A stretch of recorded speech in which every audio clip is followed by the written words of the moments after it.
I'm just prepping to do my coffee, to make my coffee. How is everyone doing?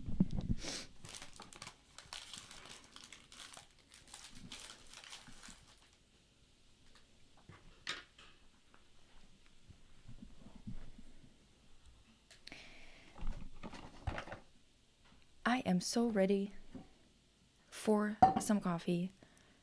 Corky is here. As per usual. A permanent fixture in this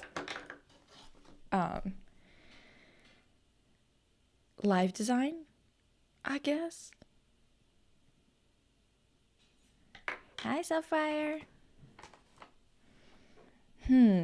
What should we start with today? Anything in particular from the last, week that you guys would like to discuss?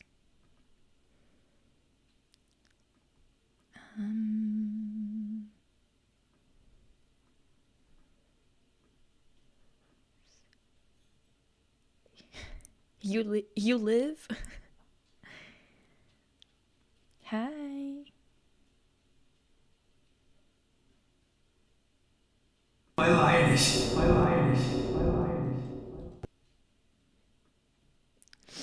This is to summon Maya.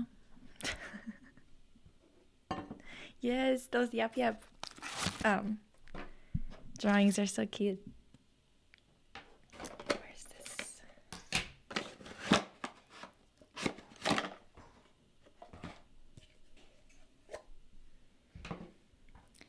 I don't know what we should even start with today, because I have some things prepped, but also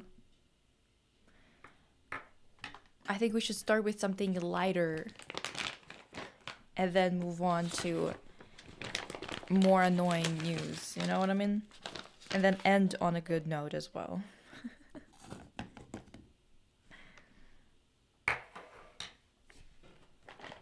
Hi, Andy.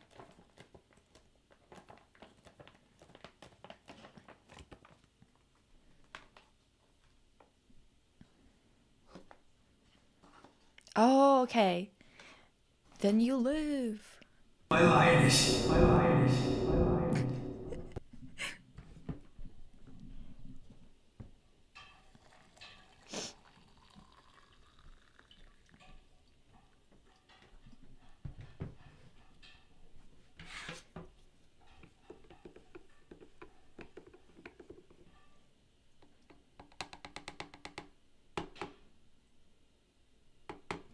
As all of us do for now, we live.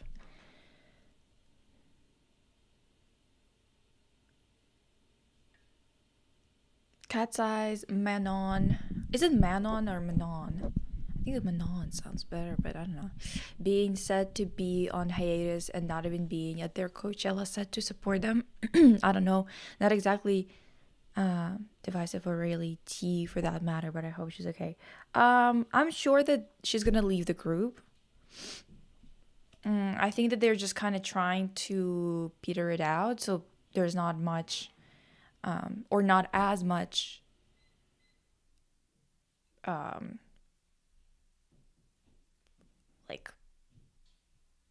lashback? What is it?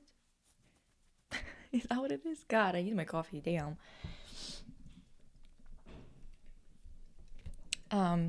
And she was there at Coachella. She was just like going to performances. So it's clear to me that she's kind of showing that there's definitely conflict.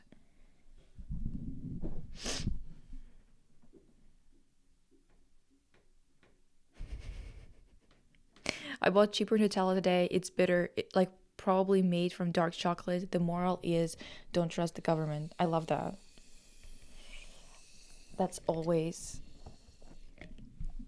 what you should be arriving at, I guess. I saw a K-pop news article titled BTS have no idea what to put in their next album. Poor guys, how will they survive this? I saw something that honestly made me low-key cry laugh because it's just that ridiculous. Let me find it because you guys need to see this.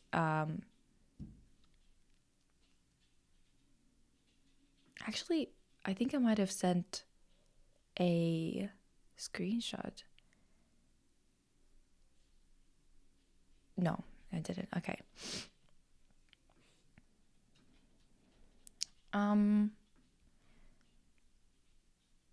The beauty, you know, of graphic design being your passion, of course. Let me find it because that was beautiful.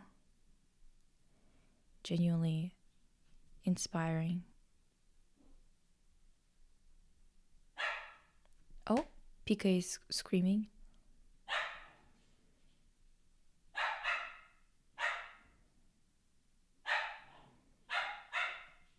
Pika! You hearing this?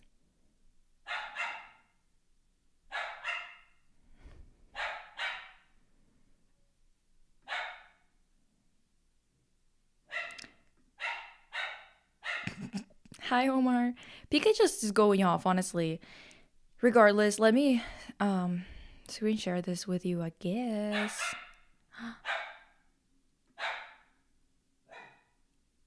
Pika.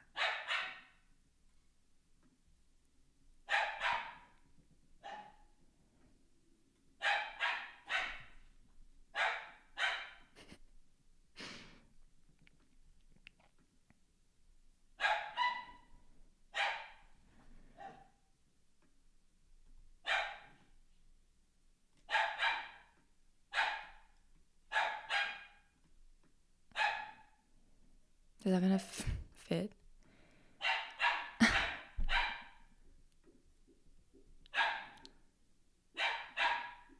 These two, okay? So, this is a Rolling Stone, okay? No, Pika is going off. Pika! Come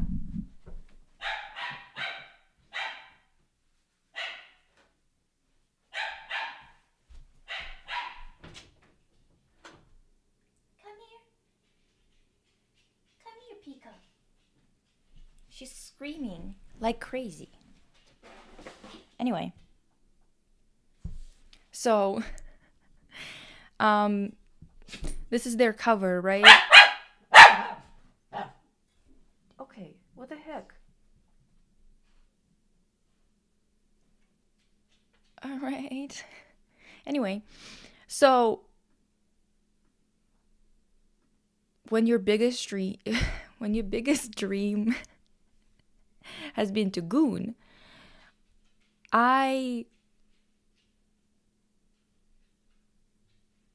should we discuss Eve's lesbian nails in her new album concept pictures? I think. What?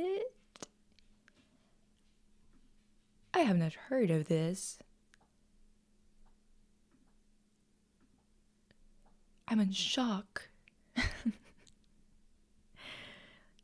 Listen. She's sensing his disturbance in the force. High twitches and lionesses. I'm like making so much noise by doing this, but girl, I need to stir the milk. I don't know what to tell you. What about hello? What about how are you? Hi, Tammy. Well, listen. I mean, kind of fork found in kitchen. Fork found in kitchen with Eves, right? But it is kind of bold of her to do all that.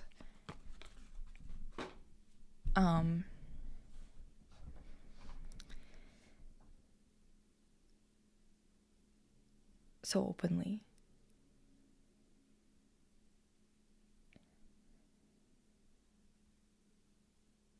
Sorry, the kerning? The kerning? What the hell is the kerning, girl? Anyway,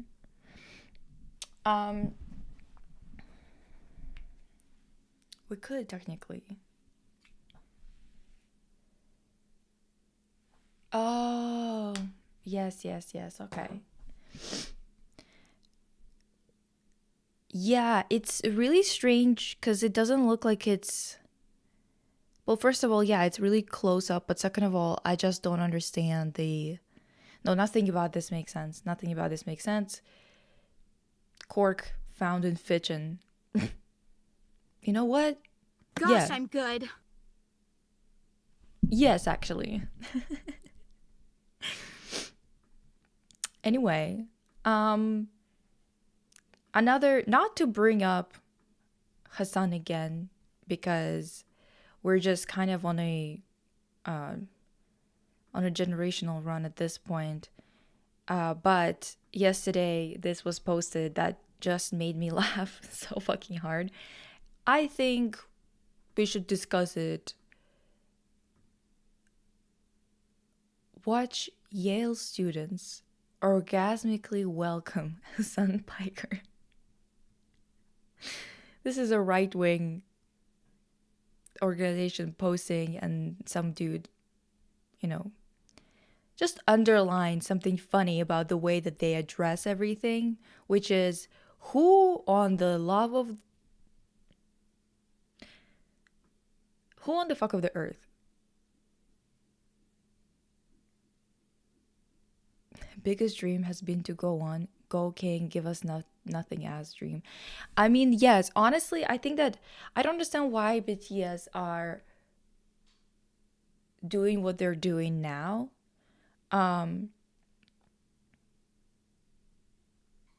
What is with Hassan and Contrapoints?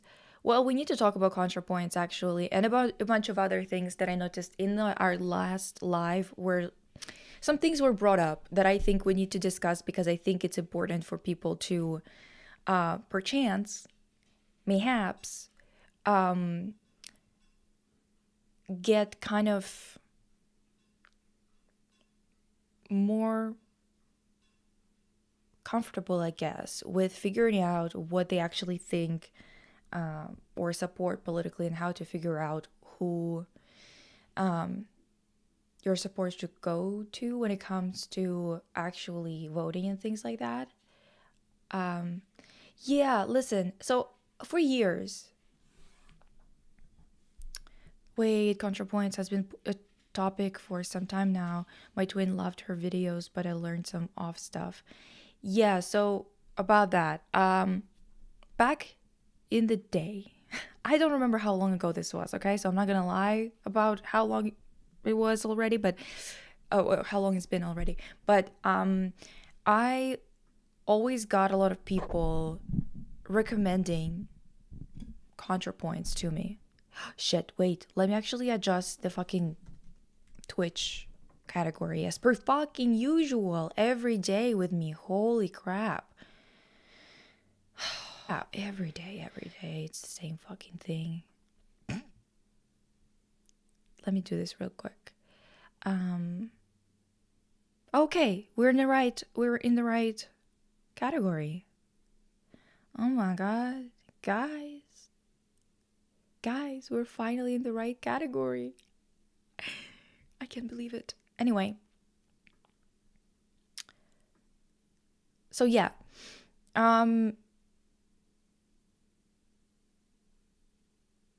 basically, I've had a bunch of people always recommend her videos to me. I've watched a couple, and I was not impressed, because so the thing is, listen, first and foremost, I prefer watching people.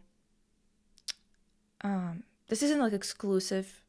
It's not like I'm going to not watch somebody if I see that they're like rich or something, but I do not really like commentary or analysis about culture, life, politics from people who come from money.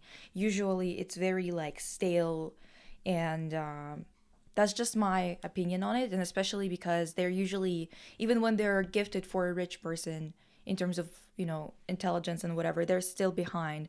It's kind of frustrating to watch. But with her specifically, I watched her video on envy, and I was very much confused as to why so many people were under the impression that this was a leftist of any kind. Okay, like,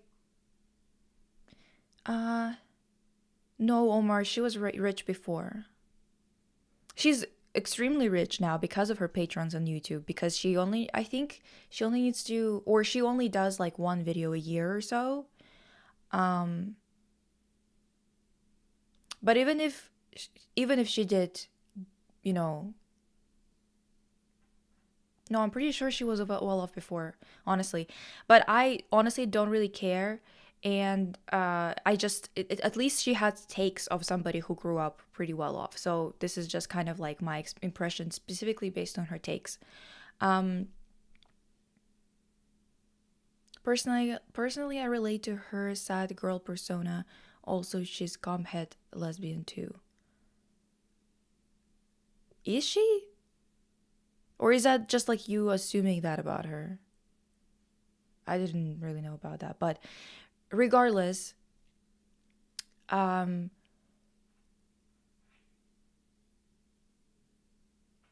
that's my kind of experience too, Aphrodite. I've only seen her envy video. And my impression of it was also just kind of being like, okay, that's not it. And the tweet, that was such a dumb tweet, by the way. Holy fuck, I need to like look it up. Contrapoints.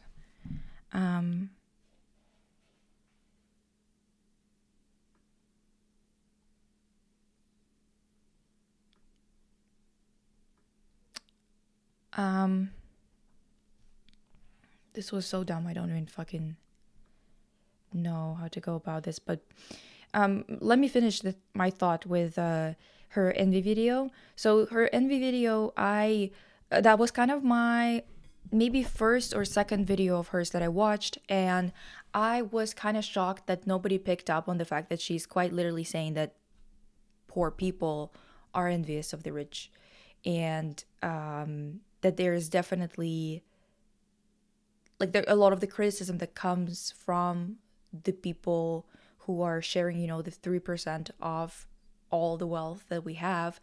It's very victim blamey in that sense, and also just in general really bad analysis of class. And on top of it all, I was just, dude, I don't know.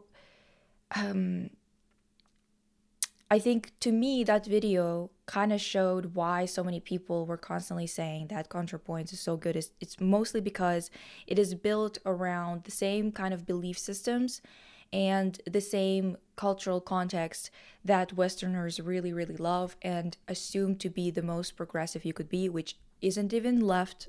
It's just the left of the right wing. And Contrapoints, the topics that she discusses and the way that she discusses them, she likes to pad it with historical little tidbits in between of her opinions to make it kind of because she delivers it in a way that is very I'm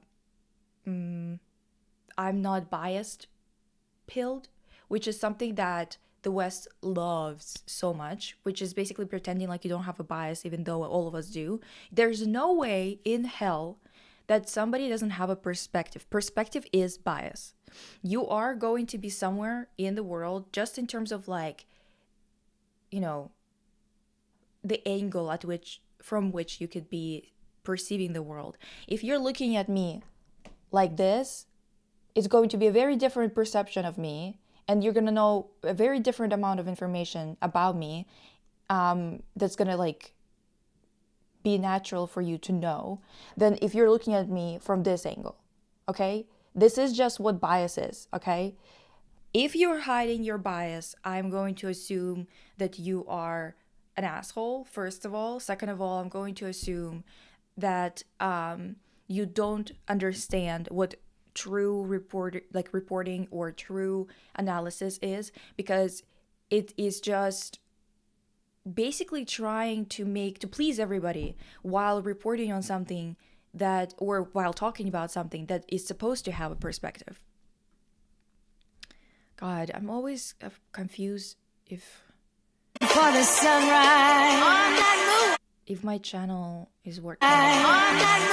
If my channel is working. What the hell? If my channel is working. Okay. I realized that I'm like using the same fucking window, so you saw all of that, but I checked if Twitch is also working. Anyway, so the envy video basically quite literally shows you exactly how everything functions in her videos, where she basically talks about historical moments or gives you pieces of analysis of some kind of phenomena from the same perspective or with the same tone that she delivers everything else, to the point where it kind of gets you to feel that she is sharing the views that she is talking about, which is not, I don't think it's her intention, but it does make it sound like she's agreeing and disagreeing with so many things at the same time that she's basically palatable to anybody. Okay?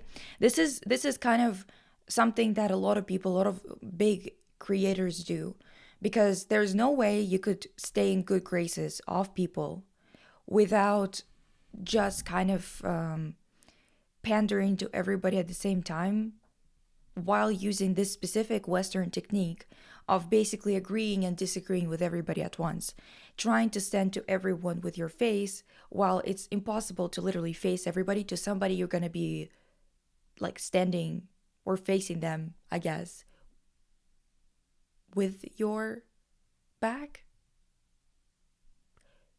backing them. Anyway,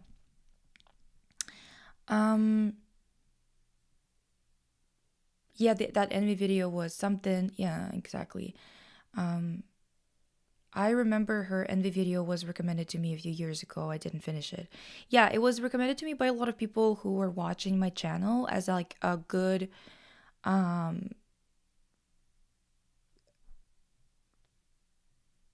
guess video essayist. And yeah, envy was a terrible video. Her earlier videos were much better, but she was more about fighting transphobia. Okay. I would say that her best video is Are Traps Gay? Okay, DJing. Yeah, I know, girl. Twitch is working. Okay, good. I remember my professors always told us that everything is biased. There's no unbiased opinion. Exactly. It's absolute bullshit. If somebody tells you that there is no bias, they're just fucking lying to you. And what for? Like, what are we doing this for? Especially if you are a professional in this, in specifically in any of the humanities, I guess, right? Like philosophy, art, fucking English arts, whatever it is. You know exactly how to understand the perspective that someone has while they're writing something, just based on which parts they frame as facts and which parts they're framing as opinion, other things like that. It's just easier for all of us if we just admit that we all have bias, that we try to report on facts at, like, you know, as best as we can, or we are talking about something in a way that is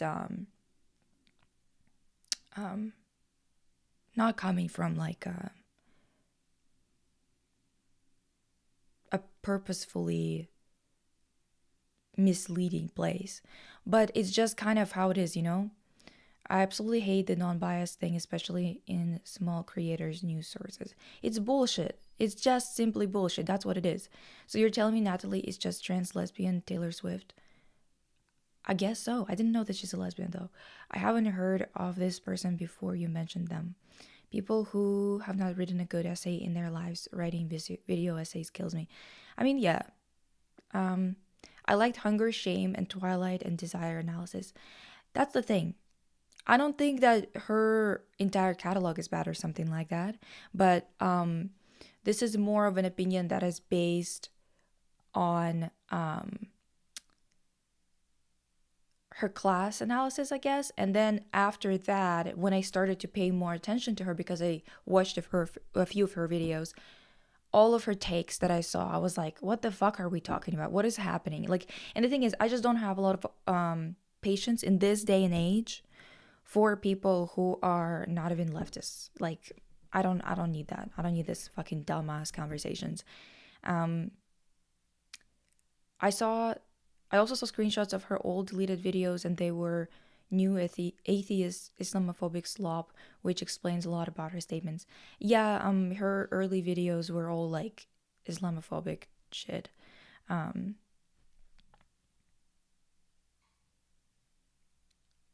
there's bias in hard sciences. I can't point to a couple of examples. There's so much bias in hard sciences. Just the fact that so many scientists were experimenting on black women and didn't use anesthetics in like surgery because they believed for no reason, because race science is bullshit. They just believed for no reason that black people don't feel pain as much as white people do. And that was like their whole reasoning. And that was a hard science too. So anyway, um let me see. So we were talking about this, right? So someone was like, we're gonna talk about this in context because out of context it's even more ridiculous. But in context, someone said, "Gun to your head, name one thing Stalin did wrong." Someone quote tweeted it and said, "There's obviously plenty of correct answers to this challenge, but a good way to troll a tanky if they actually ask you this with a gun to your head would be to just bring up Stalin's position on the creation of Israel." And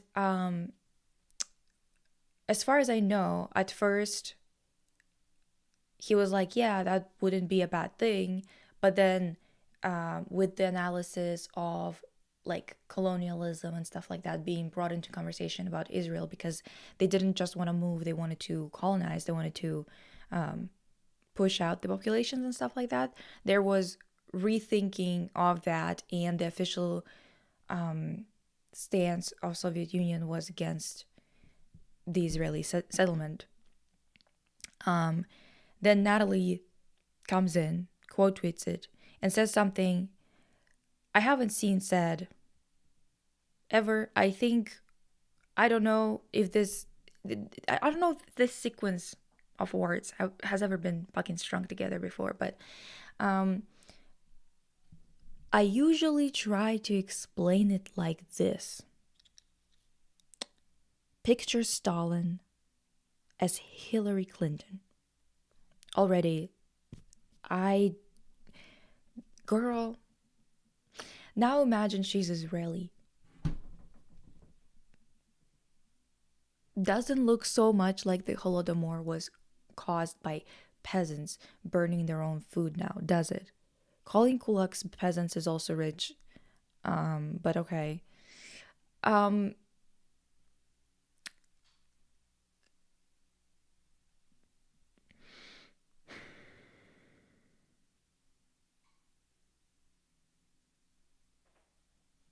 So,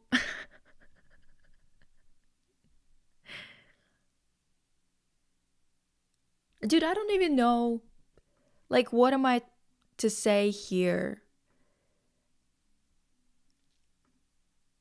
How do I even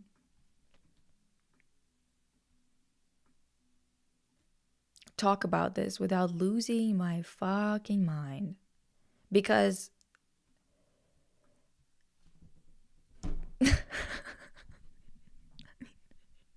what if, just imagine, dude.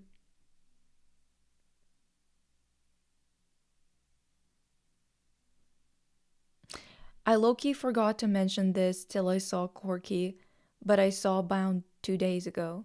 Ooh, did you like it? Gosh, I'm good. Um, life is good in Svater House. Exactly. Even calling people peasants in general is icky to me. Um, it always comes back to Holodomor, doesn't it? Yeah, and it always comes back to the fact that people, for some reason, do not know the scope of it, and that don't know why it happened, don't know why it stopped happening. They don't know that it was literally involving many countries. I don't understand. Honestly, they fucking ugh, God, all of this is so dumb. I just don't know. I don't know. At this point,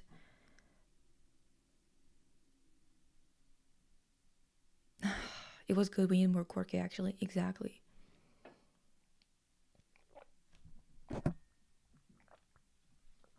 Chugging some coffee. Anyway, first of all, yeah, it always comes down to that. But second of all, I guess calling a group of people who were at best petit bourgeois, calling them peasants is already like, well, calling people peasants in general, yeah, it is kind of icky. Could have just called them proletariat, could have called them rural workers, whatever the fuck you want. But the people that she's talking about, not rural workers, those are people who, yes, they illegally didn't call it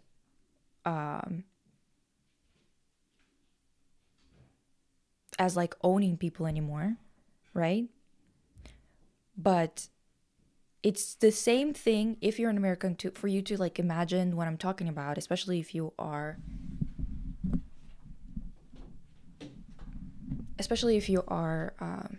African American. For you to understand who kulaks were, it's basically the same thing as like people who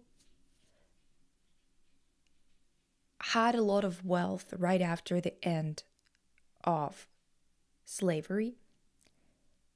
Obviously, it's not the end of slavery, and we all know that, right? Like, the way that basically this went down is before 1930s, the revolution dealt with people who were, you know, aristocrats, people who, you know, doing all that kind of shit, right? But then on top of it all, we have obviously the people who were kind of in the position of a petit bourgeois, you know, like they owned things, not even petit, honestly, let's be fucking for real. They owned big pieces of land with people who were working for them. And it was like presented as not slavery, but come on now, right? If the effects are the same, if it walks like a duck, if it talks like a duck, it's a duck.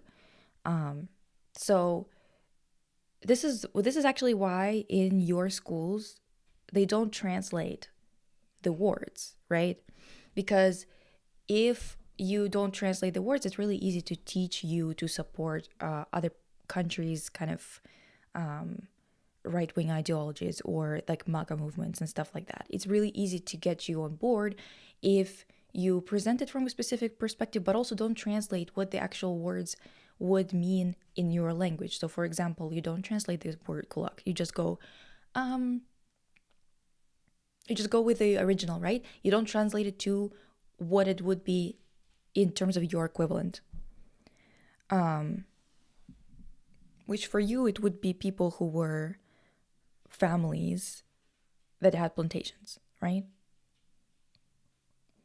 Yes, they weren't aristocratic, but you guys never had that thing. You never had aristocracy, right? So to you, that was like straight up the same situation. Just got people who have money and they have it because other people don't, right? So they won't translate this shit to you in classes. They won't tell you this way, because this way you immediately would know what they're talking about and you would be horrified that this is the way that it's taught to you, especially if you're African American. You'd be like, what the fuck? Why are you trying to get me to sympathize with those people, right? But no, I haven't seen that soldier. No, I don't even want to think about that. I love knowing Lisa and I being upset about the same pop culture news item. Yeah, I know. Like some of it is pop culture, some of it is not really, right? This is more like this is a like, kind of like a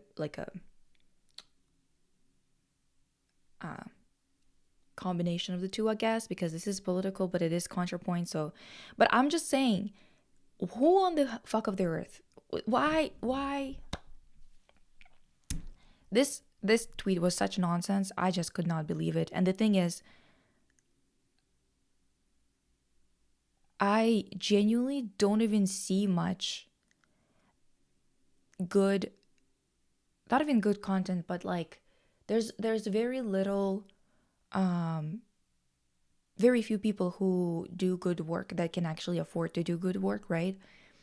I struggle to find sources that are current to share with people where it's not just a learning environment, but it's kind of like a blend, so people could easily engage with this stuff and learn about it. And at the same time, we have Contrapoints. She only has to make one video a year, but she gets a salary, a crazy salary every single month from her patrons. And this is kind of the situation that we're in, that we are, YouTube honestly is overrun by AI slop. It's really hard for me to be like, well, here's a creator that's always, like that full-time works on this and can like afford to actually do this thing, because it makes me feel really uncomfortable being like seeing how much work they put into doing what they do to try and like educate or pull people through more entertaining means into being more empathetic and whatever, and then seeing this shit filling the fucking For You page and stuff like that. It's just kind of like, damn, like I can't, who am I supposed to fucking recommend? I'm not recommending fucking Contrapoints. That's for sure. Even though some topics are discussed in a way that is interesting, it's not actually leading anybody to be a more self-aware, plugged-in person. I think that there's a lot of value in entertaining content that makes you move more left, because this is how because the thing is, like, most of the content for right-wingers, like, you don't have to do anything to make people move right, because moving right just means giving less of a fuck, and it's very easy to convince people to do that. Anyway, be right back. Reevaluating my history classes about West Asia.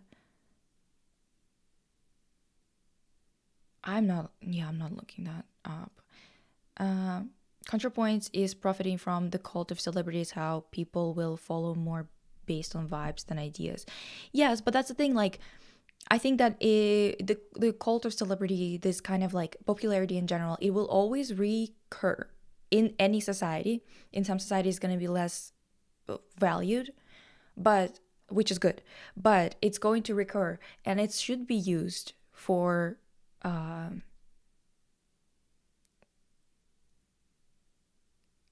do you say that in English? Agitprop, I guess. Yeah, I had to drop a Sims creator I really liked because he started using AI in his videos. Yeah, and that's the thing, like, honestly, at this point, I just really want to consume, even when, like, 'cause the thing is, sometimes you just want to be watching something where people are just being people and they're enjoying themselves. They're like, you want entertainment sometimes, obviously, but you want entertainment that is with a soul. Oh my god, with a soul, and it is of people that have the same beliefs that you do, or at least in the same vicinity, right? And this is kind of why I'm like always like, I don't like that you don't state your bias. I want to know your fucking bias.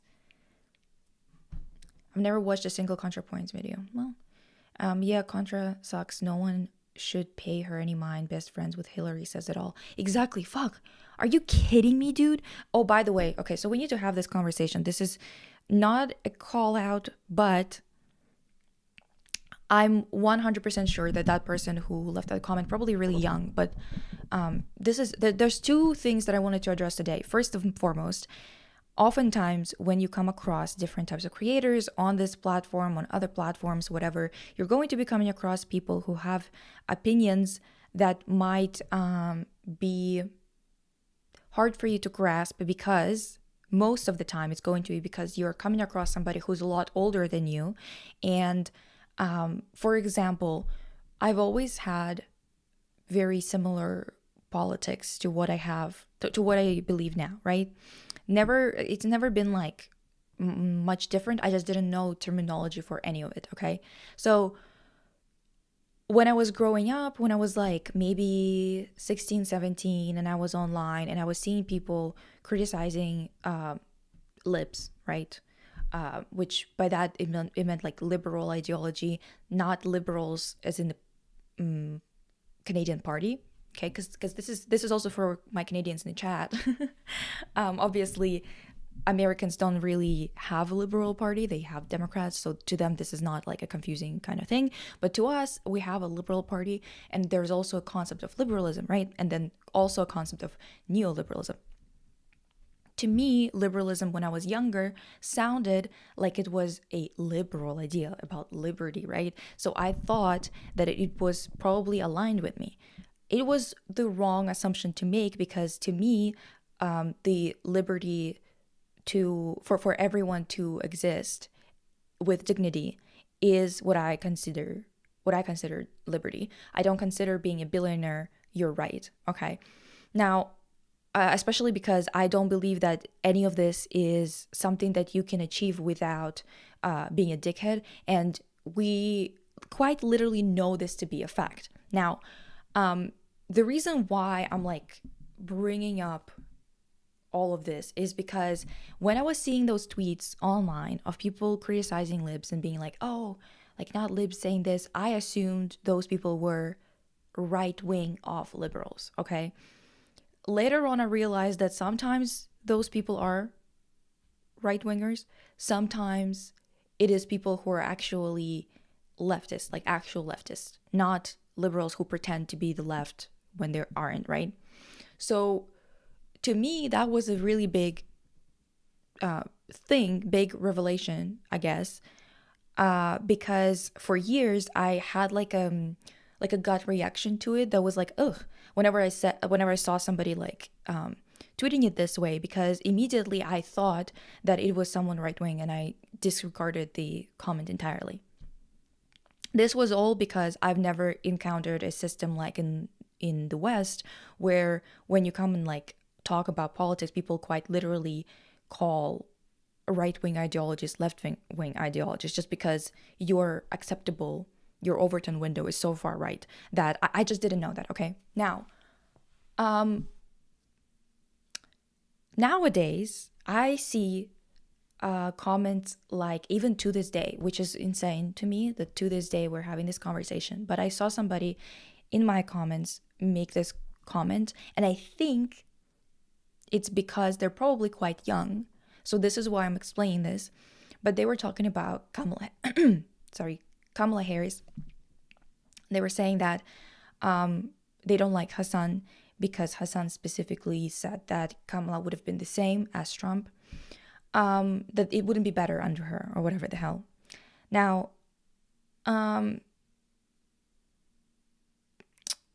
this is a topic that could be explained so extensively. There's so much to say about this to show you that both prominent parties in America, is just clown shit, genuinely.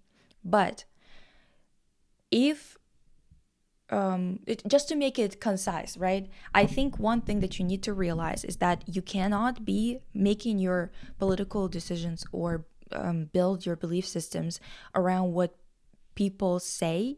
You have to look at what their actions are to their previous campaigns, because anybody who's going to be running for president, they probably had some other previous endeavors. Does not mean that it was, especially of course in America, you could be a literal clown and then become a fucking president. But I'm just saying that they're still having some kind of things in their past that they've done that you could reference to see if that person actually follows through on what they talk about, right? But on top of it all, You could just listen to what comes out of their mouth, quite literally. With Kamala Harris, if you think that we wouldn't be having this concentration camp issue right now, you'd be very, very wrong, because she quite literally said so herself. You don't have to listen to Hassan, okay? Hassan is not even left enough for me, but I'm telling you to go and listen to people that you are talking about, that you're voting for, and listen to what they actually promise on very specific issues, right? Instead of saying that like Hassan is wrong or whatever the hell, you could go and listen to what Kamala said about the issues like ICE, like Gaza, like funding Israel, like healthcare, the fact that she brought Dick Cheney's daughter, I think, on stage, the fact that she was canoodling trying to get right-wing votes when even the Democratic Party is not really committed to supporting trans people, for example. There was a lot of conversation between leftists and people who support the Democratic Party because they want to secure some sort of rights for themselves within the imperial core, which is the America and Western countries, whatever. The problem with this type of mentality is that you guys are given this information already, right? This isn't something that you need to go to Hassan for. I don't understand why you have to listen to what he says if you can just go and listen to what Kamala says herself. This is all you need to do. Of course, she might not even follow through with what she's saying, right? She might tell you that she's gonna take care of your needs in one way or another and then not do it. Of course, that happened too before. But I'm just saying that even in terms of what she does tell you straight to your face, she was saying that she was going to be a lot harsher in terms of ICE. She said that she was going to fund Israel. That was going to be her priority. She said that when she was campaigning, she was canoodling with the right-wingers. So, guys, you just have to look facts in the face, let's say that way. And there's no reason for you to be lying to yourself, Anyway, let me catch up on the chat real quick. When we were learning about Afrikaners in high school and try to make us sympathize with them because the British were harming them as if they didn't do the same to the indigenous population. I'm not that familiar with, I am familiar, but whenever I tell you that I'm not familiar with something, it's just I am not so well read that I can actually confidently talk to a huge group of people about it. That's usually what I mean, but don't shorten Contrapoints. Honestly, yeah. I genuinely think she's rage baiting at this point. I'm thinking the same too at this point, because why? But also why would you? She genuinely, just go to her Patreon. I'm pretty sure her Patreon tells you as the viewer how many people are subscribed to her, and just look at the calculate the average. I'm pretty sure she would be getting more than 20K a month.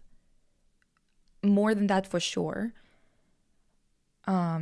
This is a very well-off person. Why would she have to do this? Why would she have to fucking rage bait at this point? Did you hear about that guy who burned down that toilet paper factory? Yes, and good for him. Hopefully he doesn't go to jail for it, but probably will. There's too much evidence, I guess. But I hope he doesn't. He didn't do shit. What? He didn't. No one set the fire. It was a natural disaster.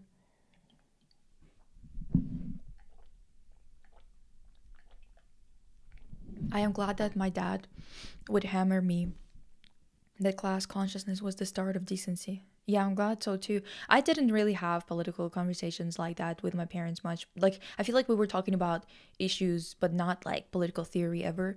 But I did grow up with, my grandpa died quite early on in my life. One of them, when I was 2 or so. So I did not really get to know him, but he did leave me well, not me specifically, but our family, in his library, he had the entirety of the collection of Lenin's writing. I wish I still had it. It might be in my grandparents' summer house. Um, and yes, everyone had a summer house back then. I am glad. Oh wait, liberal sounds like a scam word. Not gonna lie. Yeah, cause like it's very misleading, right? Because like literally when I moved here, I was like, well, I must be a liberal, and then I started because the thing is, I was like, well, I support the LGBTQ plus people. I support, you know, fighting racism, anti-racism, other shit like that. So I must be a liberal. And then I looked into them and I was like, oh, so you just only care about the rich ones and about diversity just for the sake of strengthening the empire. You don't give a fuck. You don't give a fuck whether the same trans people that you position as like your, like the people that you fight for, if the same group, most of them, 99% of them, are struggling financially, all you give a fuck about is bringing in that 1% into the arena to make it seem like you give a fuck, like there's liberty here and like everyone's free and whatever. It's just such bullshit. Very insulting, actually. The fact that they use these terms too. Very insulting, misleading, and just scummy. I was the same. I think it's confusing for the youngsters because libs love to say they're leftist. Yeah, that's the thing. It's genuinely confusing. Like they do it on purpose. I'm pretty sure. They love the label but don't want to do the work because this is a way for you to like automatically have a lot of well-meaning young people funnel into a party that still strengthens the empire. And they're like that kind of like funnels them into groups that technically only strengthen the apparatus that oppresses them. Kamala has too much of a fucking she's too much of a fucking coward to actually earn the left-wing vote. Well, she's just a right-winger, straight up. Like there's a reason why she was called Kamala. Liberal politics lead to liberalism and neoliberalism, so I dislike them. Exactly. Why no chat? I don't know. It's there. I just don't know why it's not like popping up on the screen. It's really weird. Anyway, I wish we spent more time learning about indigenous populations instead of learning about Afrikaners. At least in uni, we learned more about how Black people were living during that time. We have the same issue in Canada. We literally had only one page on indigenous people in, at least in Alberta. Okay, I went to high school in Alberta, so if someone in the chat is from I don't know, Ontario or BC, you probably had a different experience because we have quite a different education system, especially when it comes to social studies. I'm pretty sure people from Ontario don't even have social studies. They had it kind of separated in some kind of way. Are we talking about Hassan Piker? Not really. We were talking about Contrapoints. But you're still right, Lisa, people need to listen to what these people say before they root for them. Exactly. You don't have to listen to Hassan. You know, like if you don't like him, you don't have to listen to him, but don't assume that he's like got bad politics because you just think that Kamala would have been better. First of all, there's no evidence for that, brother. We need to be serious, okay? We don't have the choice of easy politics anymore. We don't have the choice of being really chill about this. You know what I mean? Why is the chat being like this? Is it showing up on the screen for you guys or not?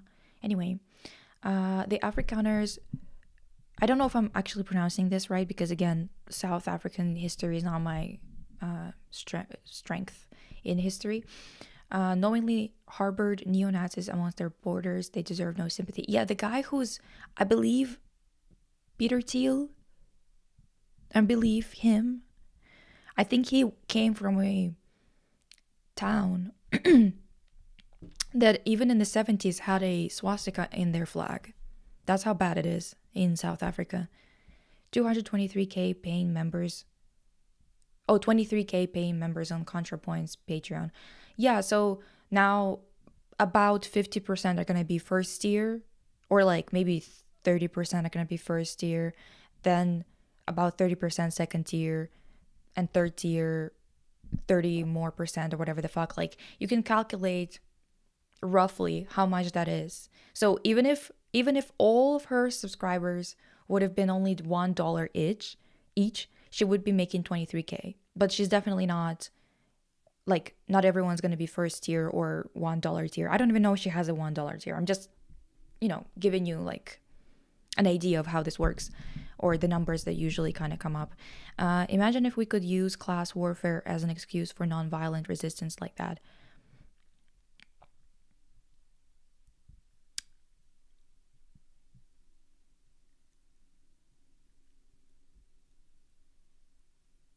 Well, we can. Also harboring nuclear weapons at one point and fighting rebels who were seeking independence in their country. So harboring. I think I'm like lost in terms of like where we were in this conversation because I'm so behind on chat. I'm so sorry. Taking sociology in high school developed my brain. Same, dude. I actually, you know what? Funny. Listen, let me actually see what the hell is with the chat. Is it behind? Is it not showing up for you guys? It's so annoying to me that it's not like on the screen. Let me check. I hate doing this. I hate it. Let me open a new window.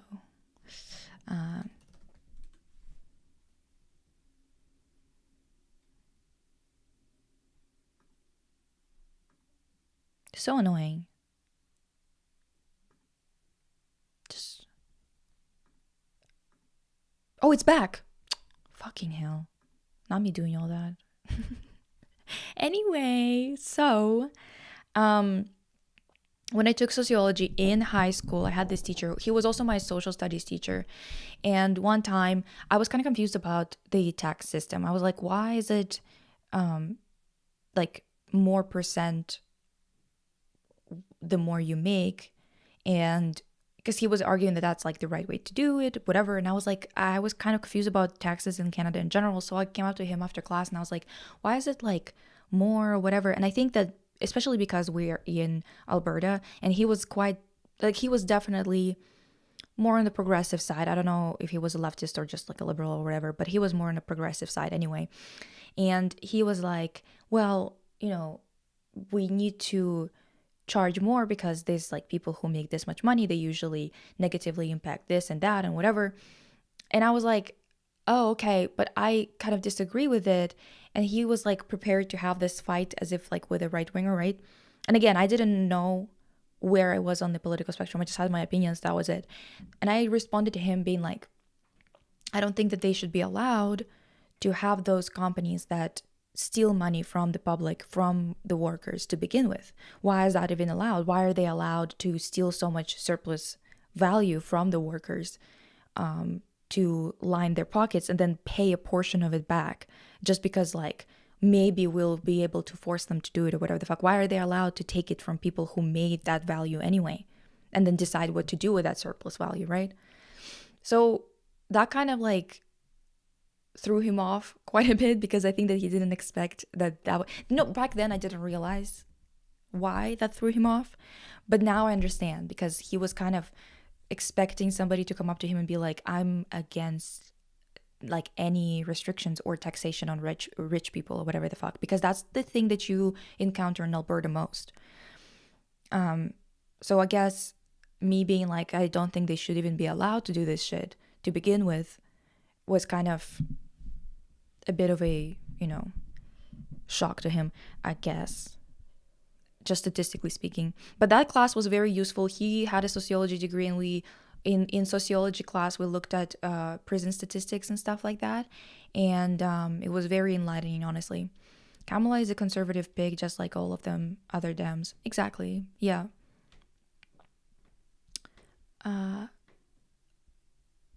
Hey, Linus. What, is the chat always gonna lag today? This is so annoying to me. Holy fuck.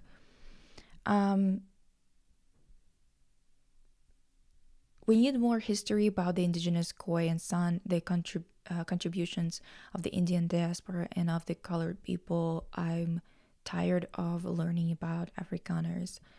Yeah, it is showing. It just goes away. Okay, good. It doesn't stay for long. Okay. Is there a way to keep it permanent on screen, like the messages don't go away? Uh, Perchance, mayhaps. You guys can start new discussions. I will get back to you in a sec. Let me see if I can actually do something about the chat here.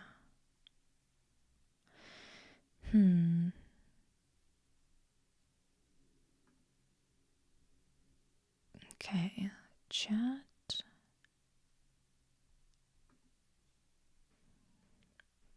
Chat settings, perchance.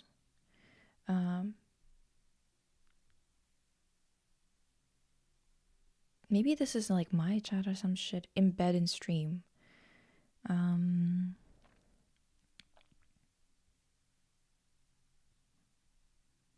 Settings. Oh, I think I found it. Okay, message on top. Theme default. I guess default for now. I don't know. Message background opacity. Oh, we can have it a bit less opacity so you can like read it easier. I don't know. Chat background opacity. Oh, wait. I don't know.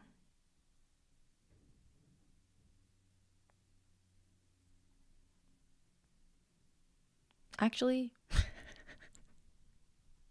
dude, I don't know what the hell is happening. I think this might not be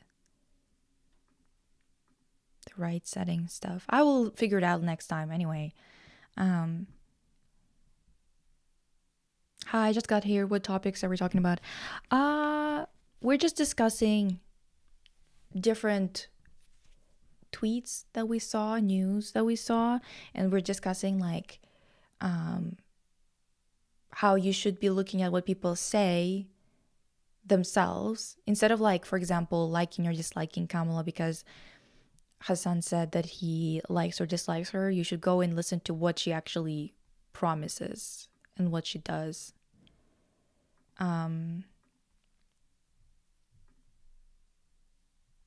We just have to chat a lot more. Exactly. That's just what it is. Anyway, yeah, not to be like this. We'll discuss this very briefly because just but I need everyone to stop watching Euphoria.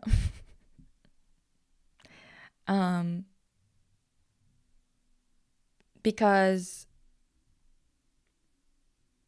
what the hell is okay. Oh my god. There's just like so much that's so wrong. I'm just gonna keep this here because everything else is just so disturbing to see. I don't want it on my screen. But oh wait.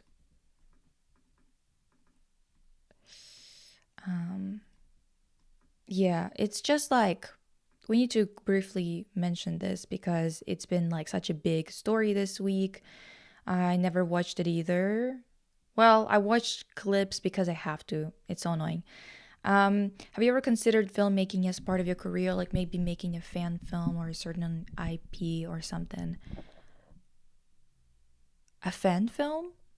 I don't know what that is exactly, but I did do double major for 2 years before I dropped film production. And went full visual arts.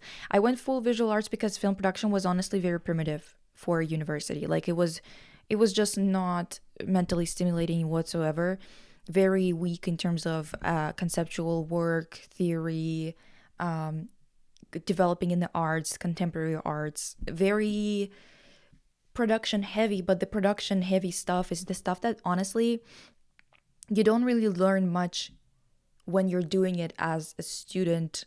You only learn it more when you're actually working on the productions, like when you're working outside of school. So it was a very, very useless experience in that sense. There was one good class where I learned producing for film. That was it. I'm Iranic. You mean Iranian, maybe? Is that what you mean? And I hate how the West tries to portray Iran. Oh yeah, okay, Iranian.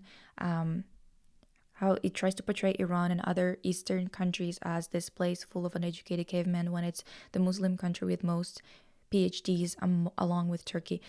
Yeah, I mean that's part of all of this garbage, like people just kind of people don't really know history. They don't know history. They only hear what is being propagated to them, which is something we're going to fucking discuss today because the freaks who made Homeland TV show have decided to come back and curse us with another series of bullshit that we need to discuss. But yeah, ranks amongst around 15th in the world for scientific production. No one wants to talk about what's happening in the US. I saw something about kids getting molested in ice camps. It's so concerning. Yeah, they're getting like kids are getting impregnated there. Like they get raped. And then, dude, did you see the protests of dildos? Do you know one dildo costs fucking what? I looked it up yesterday, $30. Okay, maybe there's some that are cheaper, but I saw that most of them were like 25 to $30, at least in Canadian dollars, right? You could have used that money. I saw that video where the ICE detention people were walking around kicking dicks around, like kicking dildos around because there were so many of them on the ground, and I was like, that's at least 500 of those, at least. So if each one of them was like $30 Canadian, and there's 500 of them on the ground, that's what, 15K of money just wasted instead of spending it on literally anything else, like a Molotov cocktail or something. Not that I'm suggesting that you do that. Not that I'm suggesting it. I'm just saying, like, there's so many things you could buy with that money that could be useful. I don't know.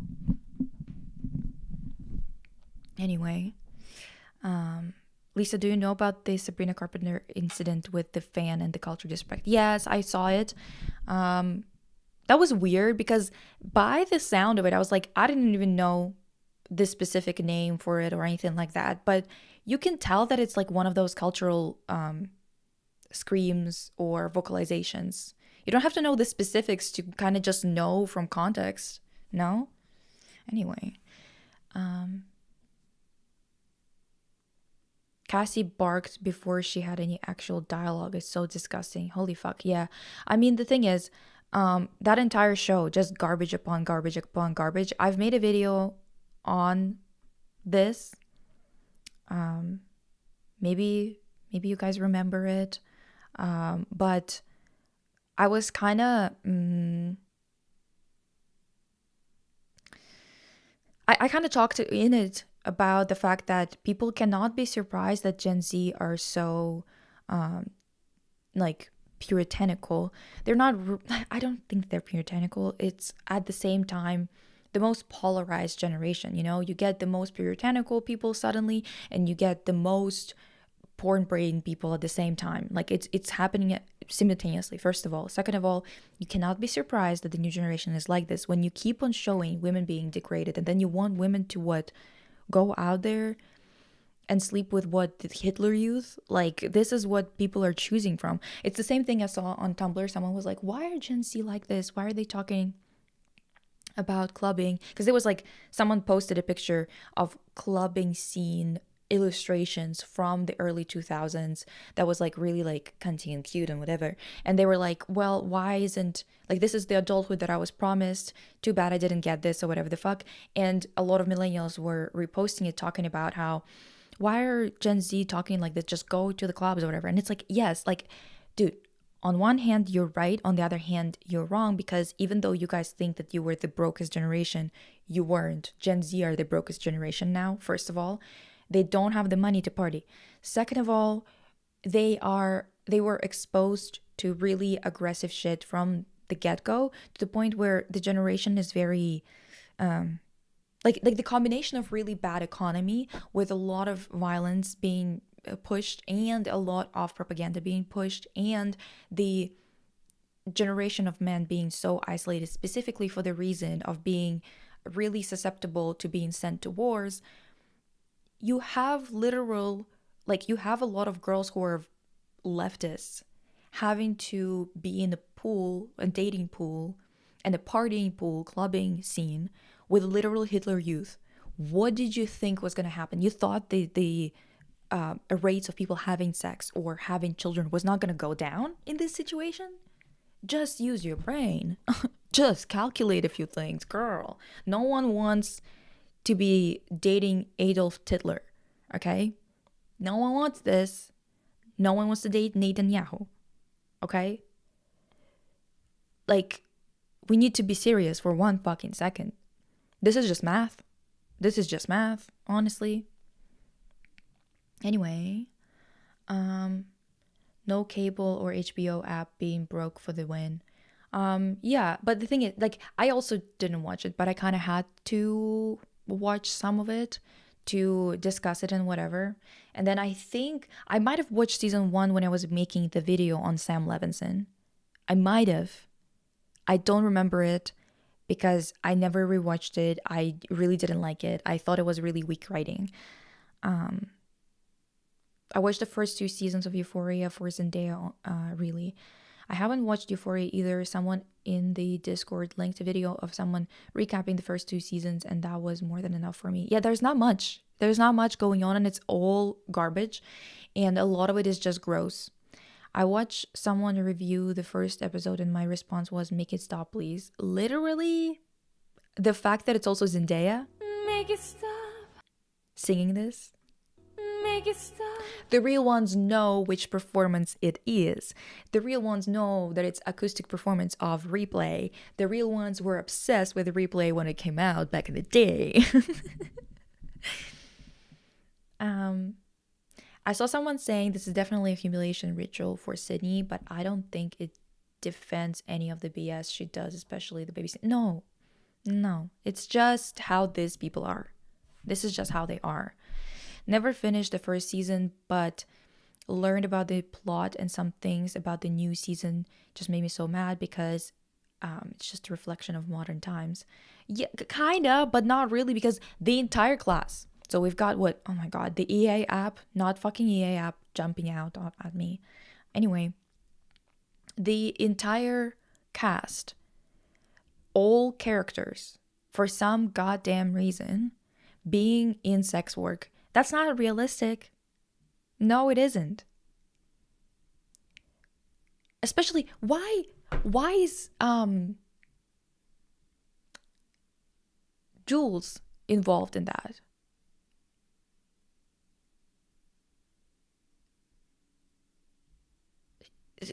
Whatever. It just makes no fucking sense, honestly. Like, I'm glad I never watched a single episode of that shit show. Yeah, good for you, honestly. You learn to make movies by making movies. Exactly. That's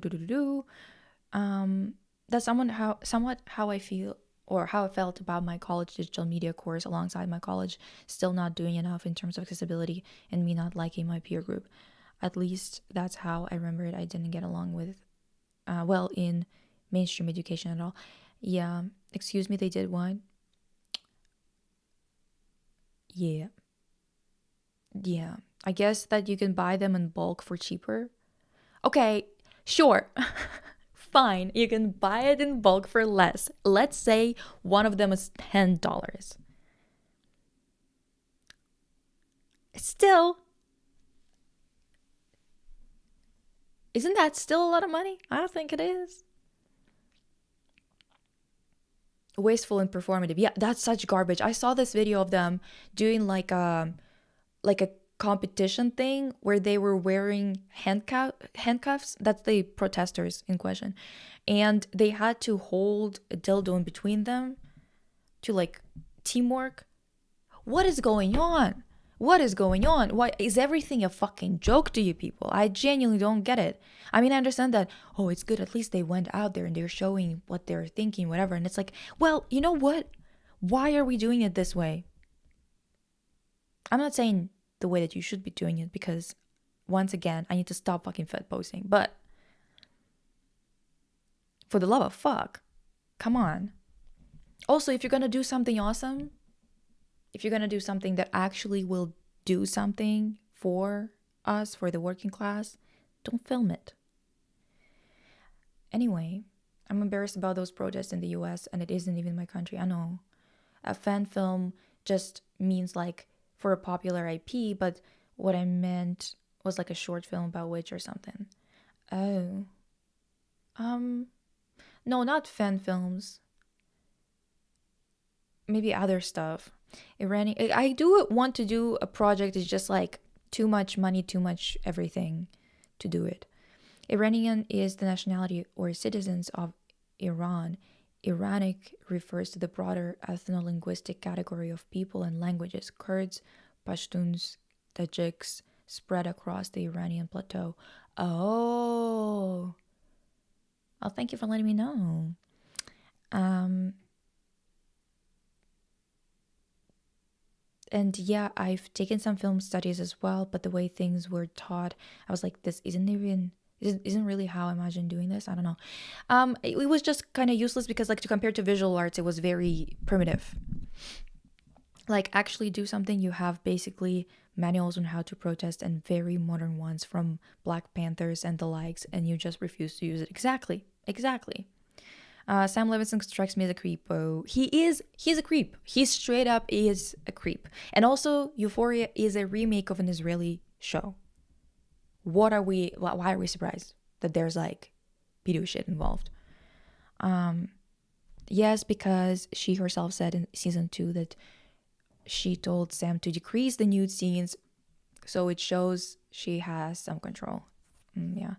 Lisa, you are Gen Z. Well, yes. But like we're talking about, like I'm removing myself from the narrative. Technically, I could be considered either, I guess. I don't know, girl. And why are people so shocked about Sydney Sweeney being a weirdo? I'm not shocked about it at all. But I mean, I called her a Nazi already before, so what am I supposed to say? I've already, said a lot about that. I hate women like this who cater to the male gaze. I'm sorry. Even her trying to hit on Tom Holland while he was with Zendaya was so odd. I don't know why. I mean, she's just MAGA right-wing weirdo. There's no, like, we're not gonna find anything in common ever. There's nothing in common between us. That's why we don't get her, okay?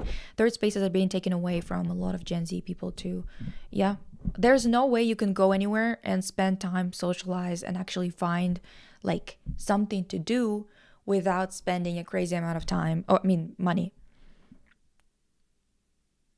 For me, a sign that an influencer or celeb is weird is if they have majority male fans. Exactly. Sorry to say. Yeah, it's older people being upset that birth rates, specifically amongst teens, going up. Yeah, I saw that shit. God, that guy. I was gonna say what should be done with him. That news anchor who said that, oh my God, the ages from 14 to 19 are not giving birth. And that's like a bad thing apparently to him, to that freak.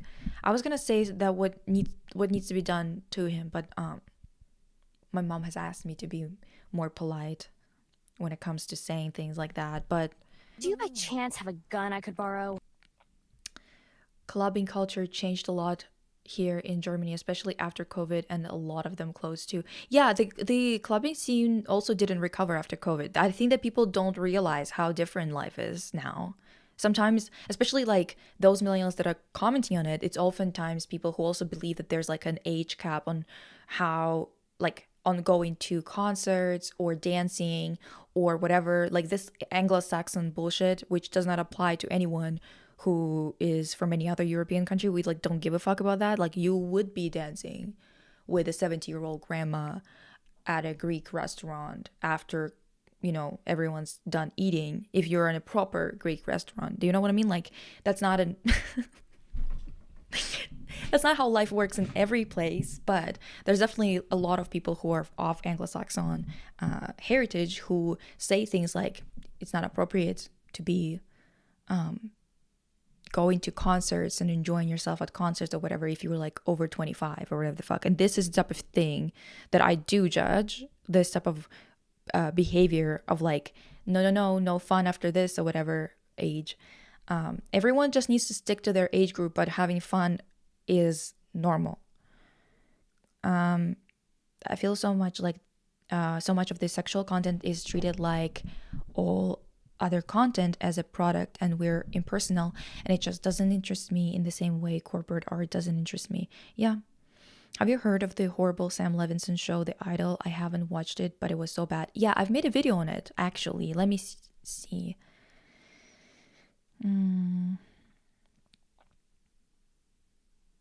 I posted about it, I believe.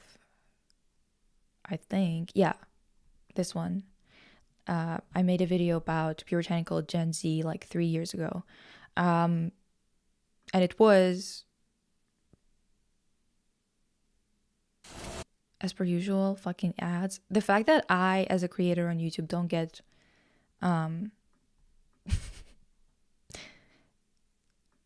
don't get ad-free YouTube is crazy.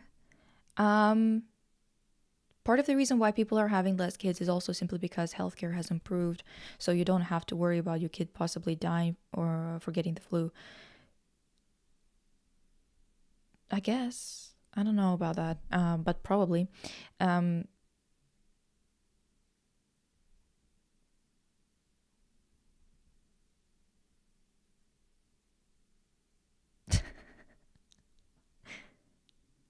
Yeah, replay went platinum in my crib. Exactly. You know what's up. You know what good music is. LOL, back in 2022, we had to cosplay as some characters in school. Some girl dressed as Jules and everyone was clowning her. Oh? Why? I mean, was it this? Did anyone else dress up as Euphoria characters? If so, did they get clowned? Because that's going to change a lot. Yeah, certain people keep saying trans women are overtly not safe for work and inappropriate, when the truth is they're the ones viewing themselves exclusively through a not safe for work lens. Yeah, there's definitely a lot of that going on, and also there's like some kind of weird fetishization going on too that I don't know much about, because I don't really know, like I'm not like deep within trans community to understand these things. However, I do get ads on TikTok of like, do you want to meet a trans woman? And it's like, okay, something about the way you guys are doing these ads and everything is like creeping me out. The fetishization is gross. Like, I don't know. It's kind of like seeing those ads that are like, you wanna meet this Slavic woman? It's like, ugh. Oh, I'm getting like the heebie-jeebies. Holy fuck. Anyway,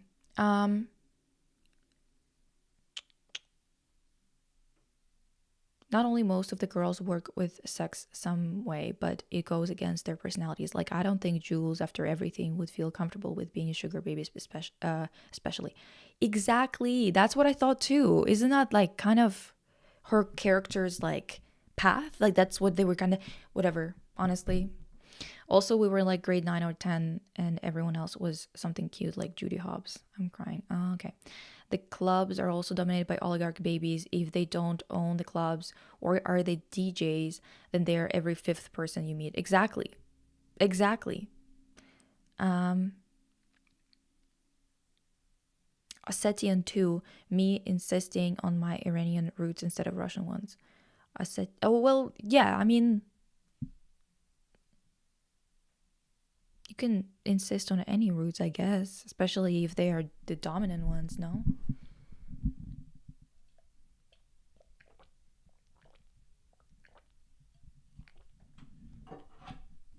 Oh, that's sad that she had the same experiences as the show. Dude, that's just sad.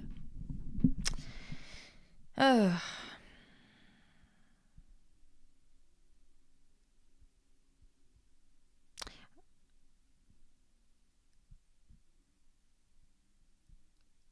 Okay.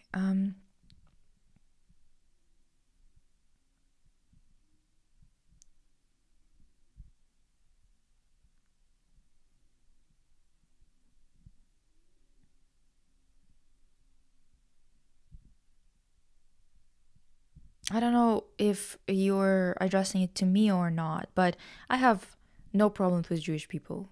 But Israelis, however, I do think that at this point, we can't act like we don't know, including Israelis. They can't act like they don't know how this is going. Hi, Maya. The thing I'm saddest about is Club Sega in Japan closed down during COVID and never got to go to one of my trips there. I don't know about like specific clubs ever. I always just go with my friends wherever they go, and then I genuinely always forget the names of things. So, why was I talking about video conchi here?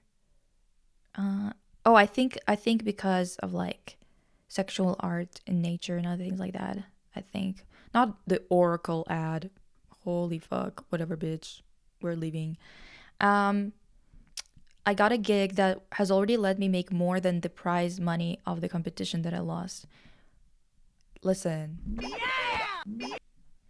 Yeah! Oh my god, short hair baby Lisa. Exactly.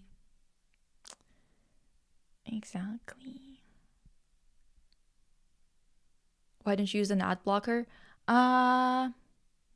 Well, probably because most of the videos that I do watch, I don't mind the creator getting the money. You know, I don't really watch slop, so it's not like I have to avoid ads in that sense. Congrats, Maya.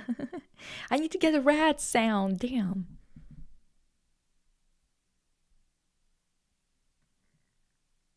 Yeah, they just don't get you. They just don't know what's good. For them, for the economy, for the people, they understand nothing. Absolutely nothing. They understand nothing, okay?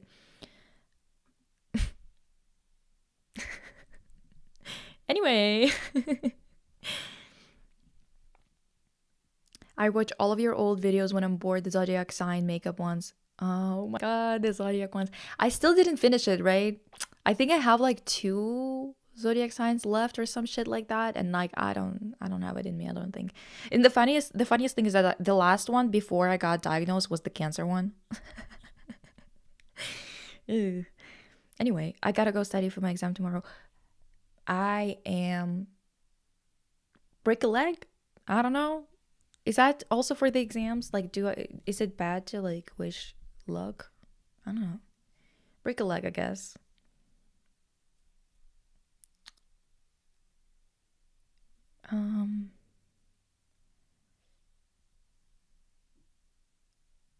I feel like the pop appeal of Euphoria was the makeup and the soundtrack by Labyrinth. Yes, definitely, but also the thing is, it's the aesthetic of the show.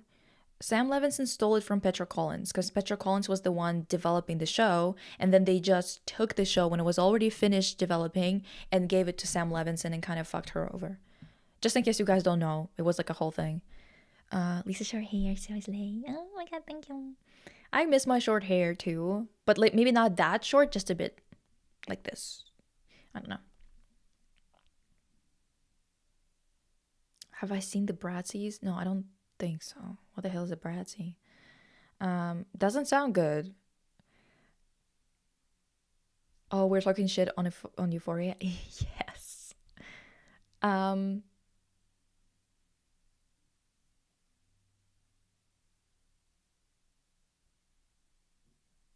Lisa, can we do trying to stay positive Korkner at the end of these lives? Also, maybe just additional. Yeah. Do you want a Korkner like with Corky? I feel like actually no. We'll keep Corky on the screen the entire time, but at the end we'll do something positive. Or like we just like laugh a little. I don't know. May chance? I don't know. We'll do something.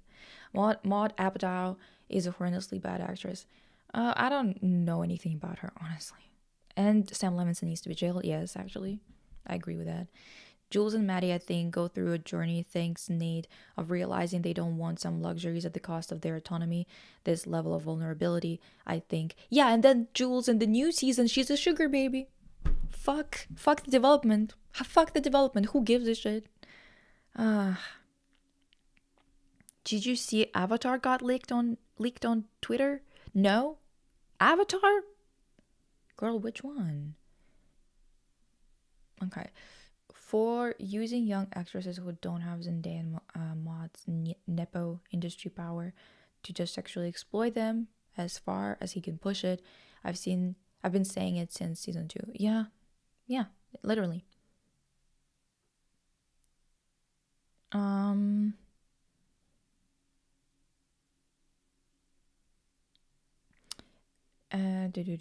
Exams you can wish good luck. Okay, so good luck.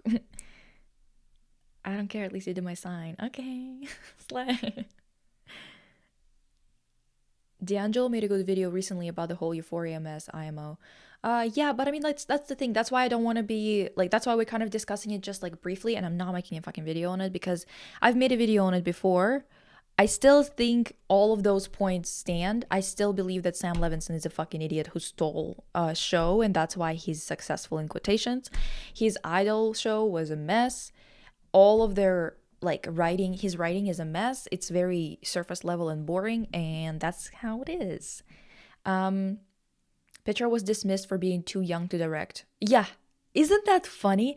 She wasn't too young to literally develop the entire show, and for them to steal the visual aesthetic that she's developed since she was young, to become who she was already,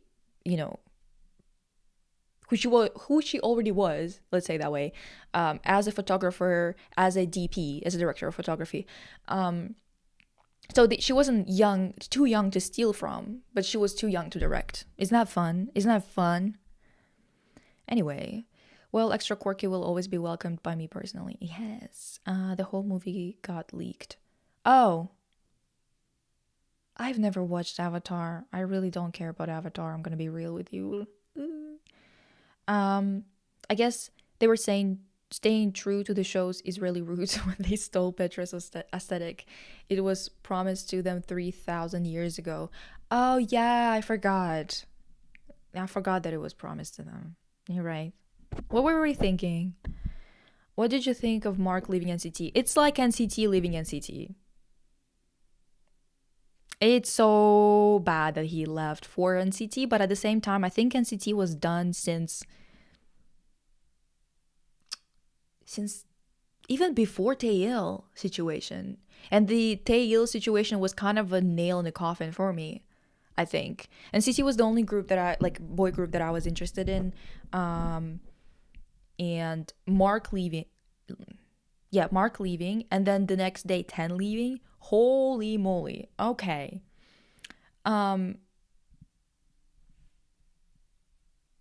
Yeah, I don't know. Apparently there's like a lot of troubles with money and whatever in SM, but then it's the same shit in every single other K-pop company. So it's not like it's better. I don't know what's going on, honestly, but yeah. The last Airbender movie that leaked. No. That's not the one. Men are allowed to be disgusting so openly. It's so appalling. Exactly. I wish they did not change the noses in the Atla movie. Is that what we're talking about? I thought Avatar is in like Avatar.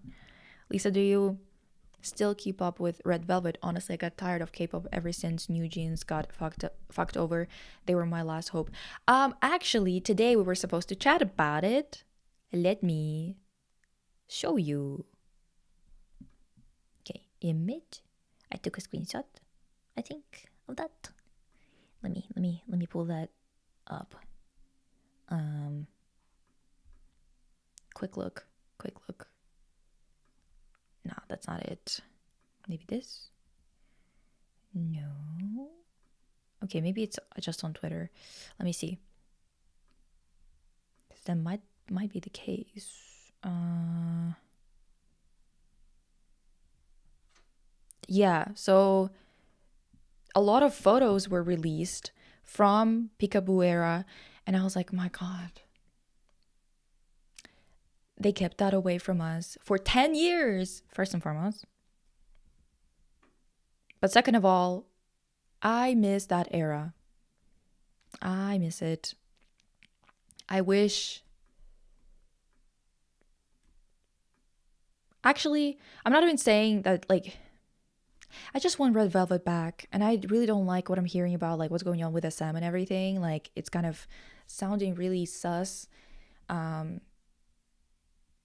But yeah, I don't know. I feel like they were done when Taeyong went to the military. I think it was before that, honestly. It was right, like, even what was it? Walk or whatever?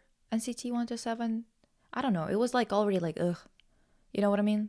Speaking of, I'm sorry, but I'm so tired of K-pop. I love some songs, but I can't go 1 week without something reminding me it's pure rot over there. Yeah, fair enough. Well, it looks like NCT couldn't fix it. Listen. Can we fix it? Baby, can we fix it or fix it? Sorry for chugging my coffee, but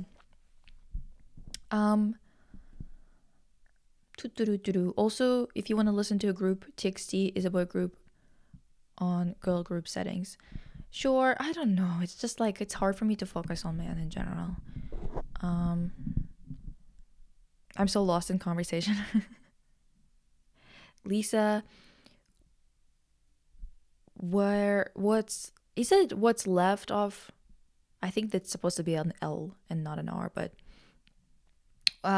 what's left of Edith Finch? I'm thinking that maybe we should do it after we're done with Life is Strange Before the Storm, perhaps. I don't know. Would you guys want to do like a marathon of Life is Strange? I could do like, I don't know, how busy are you guys in terms of that? Like, would you want a marathon? Not a marathon in the sense of like doing the entire game the entire way through immediately, but I mean like every day have a week, for example, of every day streaming where we do one game and like go through it, the entirety of it, instead of like spreading it so far apart. I feel like it could be a little bit disorienting for you. I don't know how this works. As per usual, I come back and I'm like, so like streaming? I don't know what the fuck is up. Anyway, I kind of liked in a sick way that Cassie is a loser in Euphoria because the actress right wing girl. I wish NCT DJJ had a comeback. Oh, me too. That EP, holy moly, that was so good.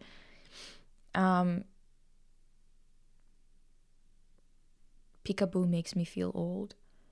It makes you feel old. Why? Peekaboo was Peek, the pizza CD with the jewels. Yeah.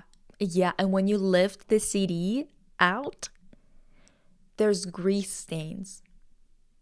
Fake, obviously, like printed out grease stains. It's amazing. Would you do a video of giving Red Velvet a comeback or any other K-pop group? I don't know. I think I'm not sure, actually. I think that maybe not. Maybe we should do a live where I'll tell you my ideas for them. I dye my hair red flavor era joy, my fave. Oh my god. Love. I insist that Wet Leg is a great band. I listened to them. The lyrics are fun, but I was hoping for more rage in their, like, musically. Like, I was hoping for more like catchy but also punchy music. It was kind of very chill, in my opinion. The chug was for style points. Yes, exactly. How many hours? I'm extremely busy. I don't know. I don't mean like actually like one marathon, by the way. Just saying. I've accepted that for Red Velvet to come back, something must go tremendously wrong in SM. I was already rooting against them, but now it's a necessity for the greater good. Well, the thing is, I'm 100% sure we're getting a Red Velvet comeback. Whether it's going to be with like SM running the show or not doesn't really matter. I honestly genuinely think we're getting a comeback from them. Cat's Eye is the new Blackpink, but way worse and chaotic, especially with the solo stands and drama. Cat's Eye just sucks. I'm sorry, you guys. Same with Blackpink. Blackpink were like good as an idol group only for the 2 first EPs, and that's it. And it was only good because it was 2016, okay? And that was like the vibe, you know? YG doesn't produce good music in general.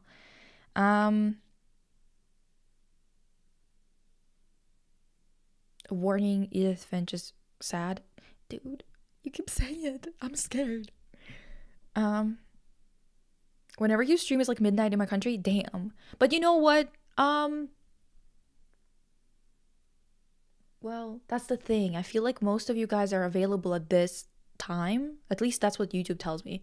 But I am, like, I really feel like we could do an evening stream too. We could do an evening, like a week of evening streams of like Life is Strange, for example, or some shit. Which would be, for example, we could do 7 p.m. PST, which would be 7 hours after I usually start. Which might be too early for many of you. I don't know. Have you played Mouthwashing? It's kind of dark. I don't like the story in Mouthwashing. I looked it up. I feel like it's like useless trauma. It's not particularly, doesn't particularly lead anywhere in terms of commentary, in terms of like even artistic qualities. Like I understand that the style is really interesting because it's like so authentic to the early iterations of games and other things like that, but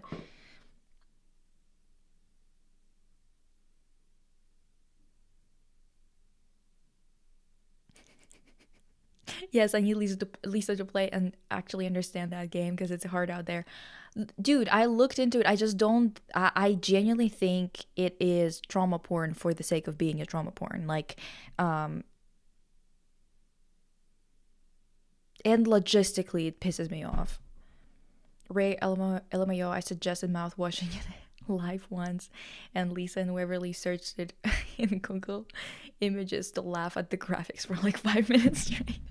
Listen, I understand it's an artistic choice, okay? It's an artistic choice. I get it. It does not mean that the story is made useful.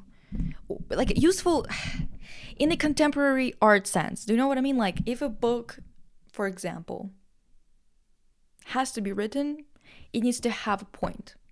And I don't mean a point as in like, oh, it needs to be pushing some kind of agenda. It needs to have some kind of moral thing or whatever. I mean, it needs to be either, how do I explain this? Like in terms of qualities that are more, like that are outside of shock value and outside of, oh, it's, you know, it's talking about trauma, for example. It's like, well, is it saying anything new or is it just trauma porn? Do you know what I mean? If you ever played Disco Elysium, I hope you play it on stream because it's my favorite game of all time. Yeah, we're going to be playing Disco Elysium together. I know that it's long, but like, whatever. I got the aespa Girls album a few years ago when it came out. Now I'm regretting it after the weird clips I've seen of them. Which ones? Which clips? Because the thing is, also, aespa hasn't been good since Armageddon. Oh no, since Whiplash. But they weren't like they honestly kind of, they're kind of boring. I don't really care about them anymore.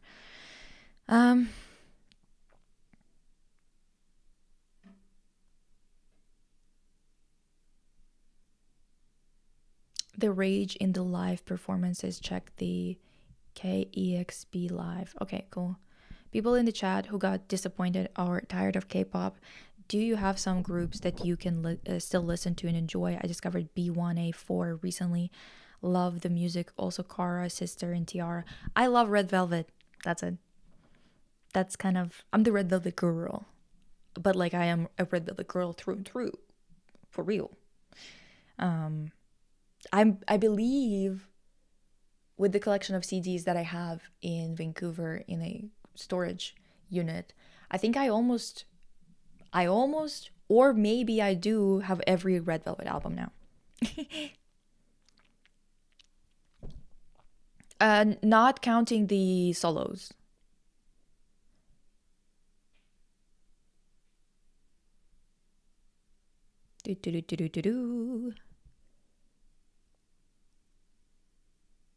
Any rock or indie music recs.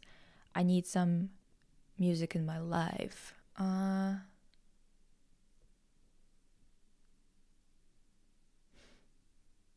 need to go back into my catalog and like maybe look around to see if there's anything good in there.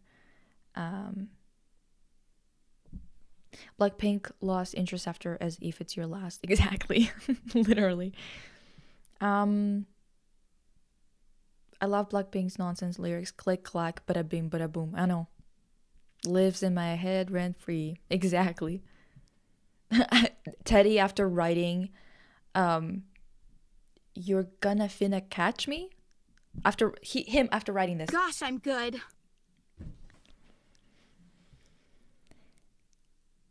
Red Velvet Underwater, though. Oh, Red Velvet is so good, dude. So good. I love this stream time because it's evening in Europe. Yeah. No, this time works like so slaveful for me. 7 p.m. PST is way too late for me, but for Liz, it's not my style. Okay, got it. I mean, you can always watch it afterwards too. There's VODs. Lisa should play Dead by Daylight. I would like to see her rant about the fashion in that game. I'm pretty sure it's like a slasher, right? That's so annoying. Mouthwashing is a good depiction of an abuser IMO, but I understand if you think it's too much drama. Yeah, I mean, like that. I just really don't like rape stories, dude.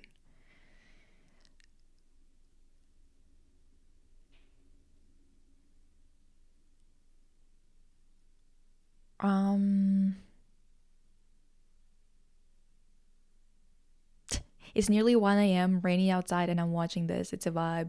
Dude, it's snowing so hard here. It's literally like at least 10 centimeters of snow in one night. Or some shit like that. Like, it's really fucking snowy. And it's still snowing. I like mouthwashing because the point, for me at least, was that doing nothing was harmful on Curly's part. Yeah. And it doomed them. I appreciate media that criticizes male solidarity pact. That's a good point.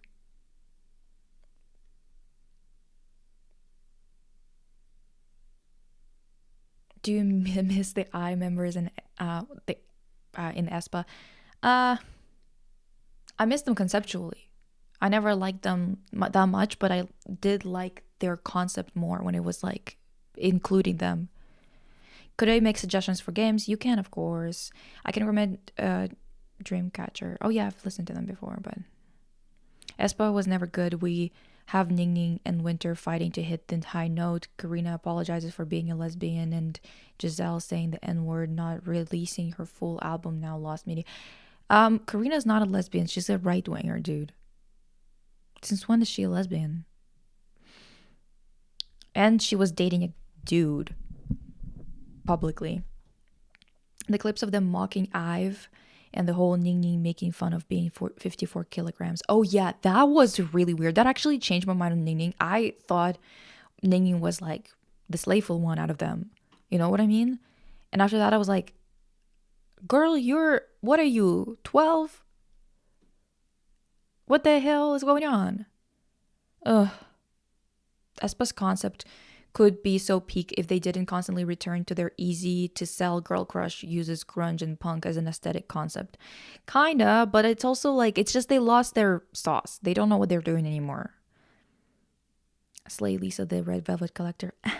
Yeah, even here, right now, I have like, I have Solgi's album, 2 or 3 of Solgi's albums, and Irina and Solgi, 2 of those.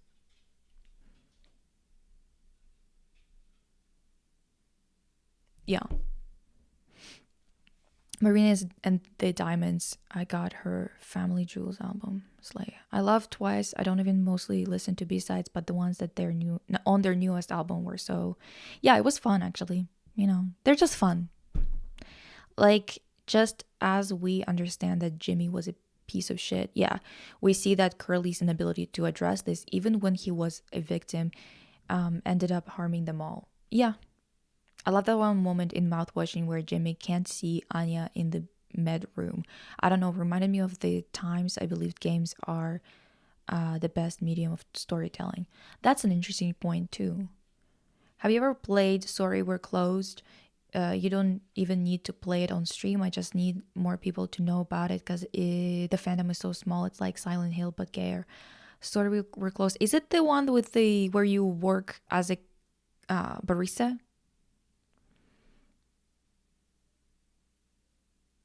I just saw that Selena was cast in an American Mysticism movie. It reminds me of that one video where you talk about it. I can send the link here. Selena Gomez is reportedly set to star in Brady Corbet's new 4-hour film about American mysticism and occult history. Corbet is best known for his Oscar-winning film The Brutalist.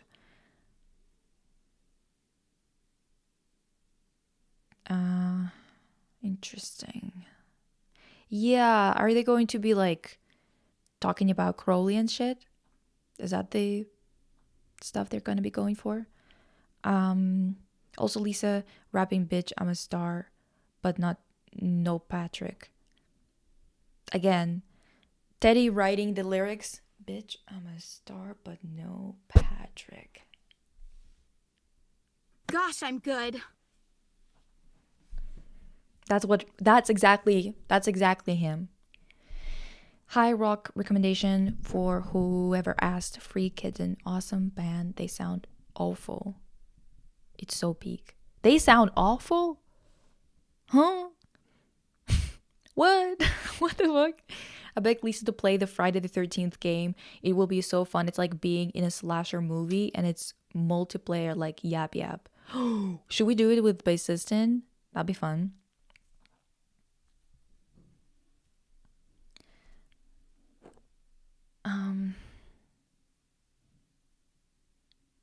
Yeah, sorry, got confused. I meant apologizing for being straight. I don't think she was apologizing for being straight. She was just apologizing for dating. Dumb as shit. Not gonna lie. Not gonna lie. But that whole post that she did with the colors and everything, like they were right that yeah, that definitely was some MAGA shit. Immediately after that, I was like, ew, okay.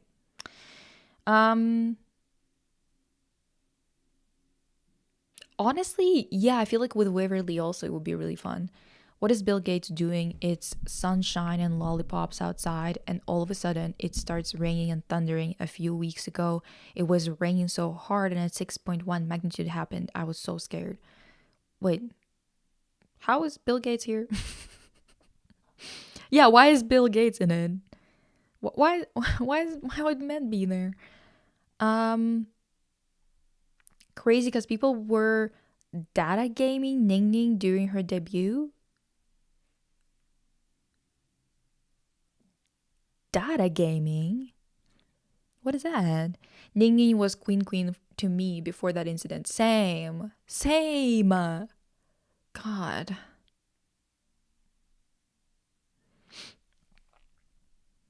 I suddenly remembered that Mike's Mike had a little keychain of Red Velvet's birthday album.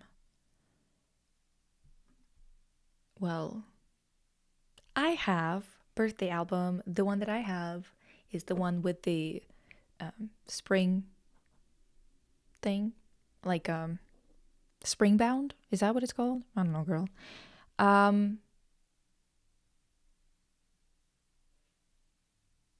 Lisa, do you want to play a game where you basically have to solve a mystery like a detective by exploring a ghost town? Yes. Oh, they were hating on Ning Ning during debut. Oh. It's because of her being Chinese. People were being xenophobic, honestly. Pika. I thought Ningning was cool too. Then I remember that she's also rich and hangs out with that all day project real rich girl.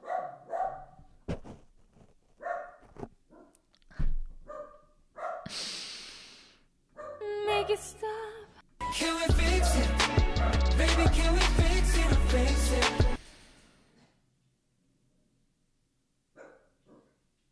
When moving to another country, the only K-pop album I took with me is the ballerina one from Red Velvet. Yes! Yes! Listen. The one that I took with me was the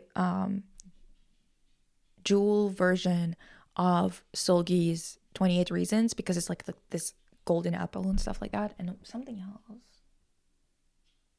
Oh, I think I got 2 of the 28 Reasons albums with me, because they're just so beautiful, for real.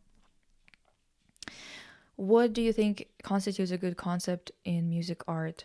I think I kind of discussed it more in depth in the Red Velvet video, where Pika keeps on kicking the door open. Like, she walks in and she goes bam, and the door flies out, and she's like sauntering in. Like, she's so funny. I can't. This dog. You're so funny. Do you know that? You're the baby. Anyway, I talked about it, I think, in Red Velvet's video where I ranked their concepts.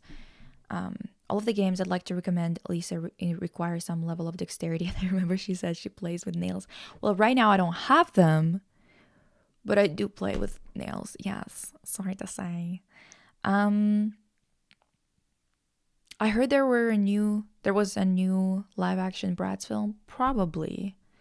I hope they touch more on the bad aspects of it and and not aestheticize it. It would be interesting. Shit. I don't know what you're talking about. I kind of lost hope for the use of punk in K-pop because most times they can't express punk.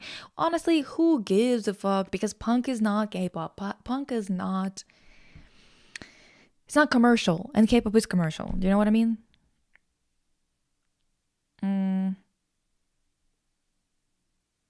Empty, I'm talking about the Payne's Creek killings. Payne's Creek killings. Okay. What the hell? Is that in it? Is it creepy? Actually, that's fine. I'm not that much of a scaredy cat. I just when I play games, it's not really like... Actually, maybe I would be even good at it. I don't know. Girl, I'm not really like that much of a gamer, but I do love me some gaming, and also I am excellent at Sims. Yes. The world will explode when bassist and Waverly appear in the same stream. Honestly, yeah, and I think they would love each other. They would really like each other, honestly. It has a lot to do with exploring and reading about documents and some puzzles and a juicy story to unlock. Oh, hell yeah. Remind me of it, Maya, because we have so many games lined up that I will forget until we actually get there. I'm thinking, with gaming, I feel like you need to stream more to like get through games quicker. But I don't know. We need a horror games for the girlies. I wonder how Teddy feels as a creative person that has been writing the same song since 2010. I don't think he gives a fuck. I don't think that there's much going on up there in the dome. You know? Friday the 13th is so good. Lisa, please play it. Dan and Phil played it like 10 years ago. It's my favorite video. Okay. Again, remember this and remind me when the list gets shorter a little bit, you know, with of all the games that I've promised.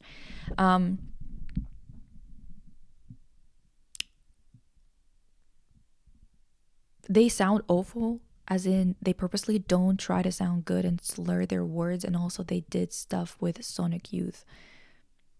Okay. I need people to stop calling their fave idols gay or queer adjacent like TBH. They're probably homophobic. Some of them, sure, but like for example 10, we all know. You know what I mean? Like some of them I get it, but some others, I'm like, why would you say that? Why would you guys just saying shit at this point? Lisa playing Kingdom Hearts. I don't know anything about that. Maya, yes, I'm surprised that Lisa missed that response considering that it was directly under your reply. What? Fuck. What are we talking about?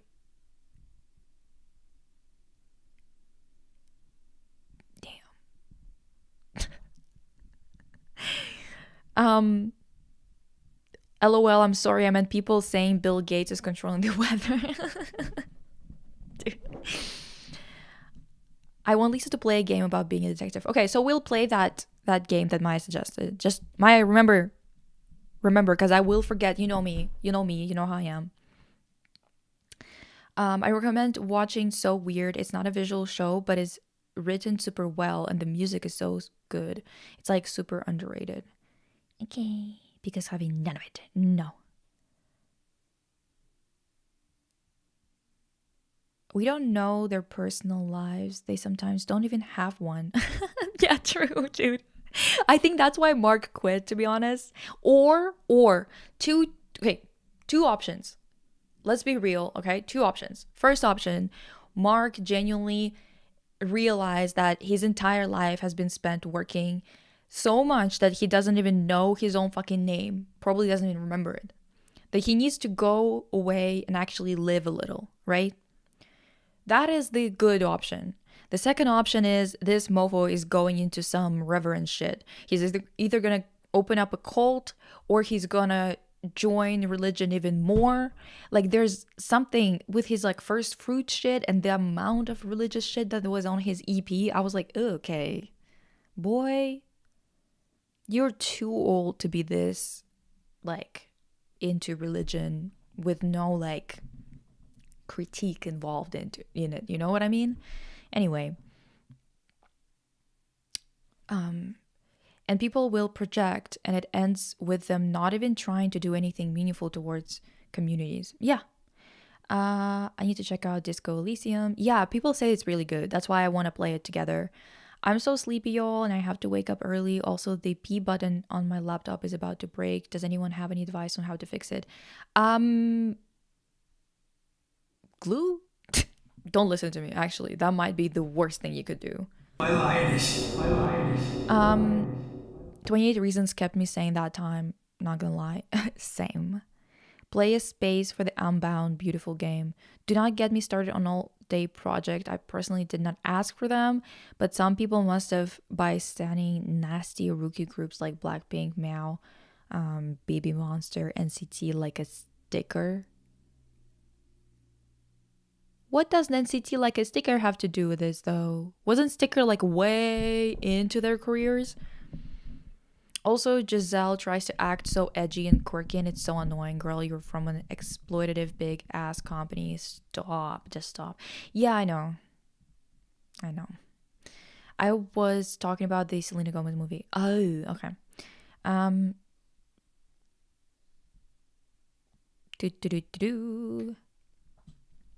Anyway, good night, Maya. Girl, do not get me started. Why do they sticker? Listen, Sticker is a good song. Sorry. I'm sorry, but Sticker is a good song. The only bummer is that J Ill guy fucking everywhere. You know how it is.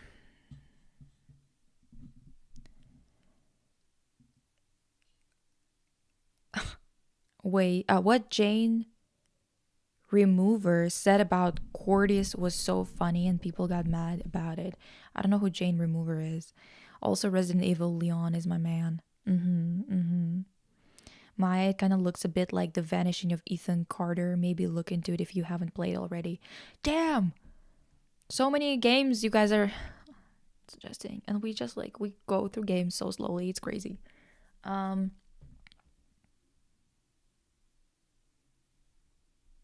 What? Okay. I also want Lisa to one day play Kathy Rain, main character with blue color hair streak. Chloe Price.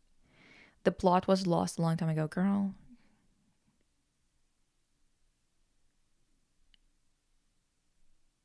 Gone Home. 10 from K-pop is yeah. Yeah. Dude, there was like an interview where he was talking to someone and they were like talking about marriage or something, and he was like, he said husband a couple of times and then he just kept on saying husband and he was like, oh oops. It's like, brother, come on. Like Soyeon has some pretty queer themes in her songs, but people want to theorize about idols based on fan service. Yeah. Gay from K-pop is 10? You know what? Exactly. People shipping Taehyung and Jungkook is so odd to me. Like, they are the typical popular boys who picked in high school. Yeah. These are straighties. Come on now. Lisa's live chat needs a subject line. What the hell is a subject line? Lost Records, Bloom, and Rage. Do not get me started on that music. See you in hell. Though the Veil was really good. I don't know what you're talking about. I've never played it, so I don't know. But I think his aesthetic and lyrics are kind of queer, and it's very popular amongst the queer community here, kind of like Taemin, I think. I assume this is about 10. But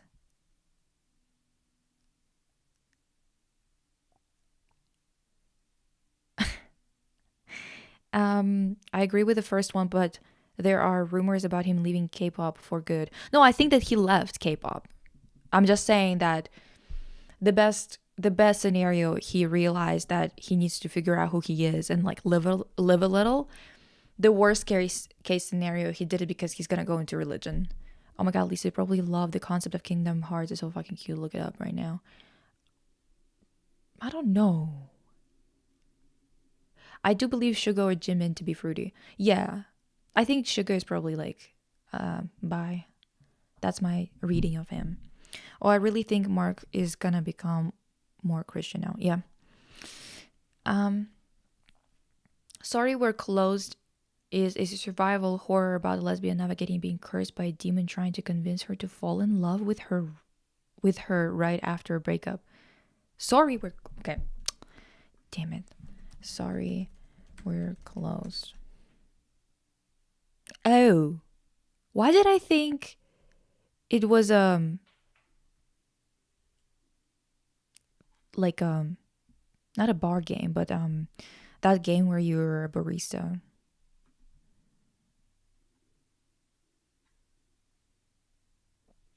Okay. That's crazy.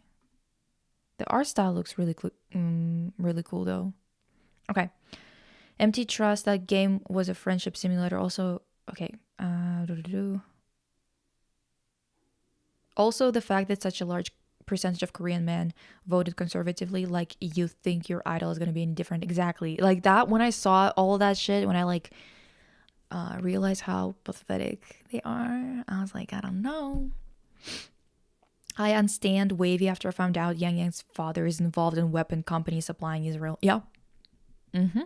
That's why I realized after that why they're not as popular in China as they could have been and stuff like that. It's because I'm sure they're kind of getting the boot a little bit because the entire group is like made out of people who are all kind of traitors, you know, in a way. I think Suga might be queer somehow because of his actual statements about his views on love and relationships, also some lyrics, but it's what he said. Yes. That's my reading of him too. How was I almost minute long delay? I don't know, girl. And I know I'll never be sure unless he says it. Yeah, of course. And the amount of eating disorders in K-pop, I actually had to step away because it got so bad. Yeah.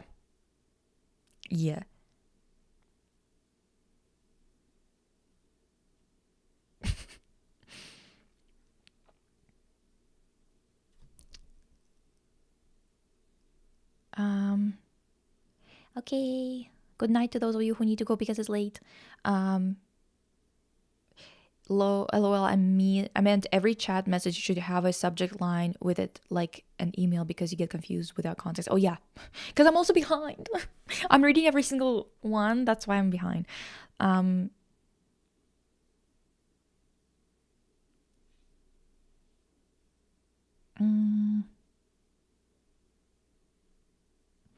Jane Remover is an alt indie EDM artist, and she's how I came out to my parents as non-binary. How? What? She's how you came? How? What? What does that mean? It's midnight in Canada? No, it's not. It's like 2 p.m. And I'm like in Alberta. Coffee Talks is a barista game. Okay, got it. Maya, I think we're talking about different people. Yes, I think you guys are.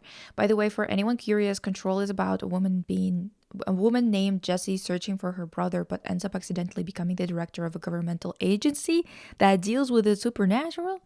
What the hell? Okay.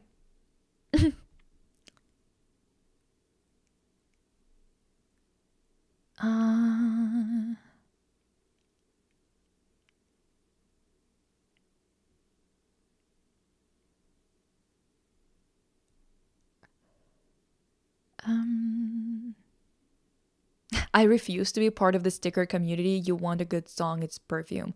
Perfume is good too.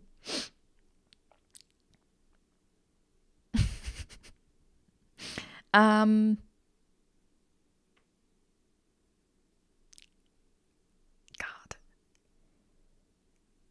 Do you have a favorite Sanrio character? I don't think so. I just like cute shit. So sometimes I just buy it on like I have like one sec. I don't know what it's called. I have cinnamon roll and I have this guy who I assume is not cinnamon roll. It's like Pumpurino or something. Look at this guy. Ding ding ding ding. Ding ding ding ding ding. So cute. Are you seeing it? Oh, just a little guy. Just a little guy. Anyway.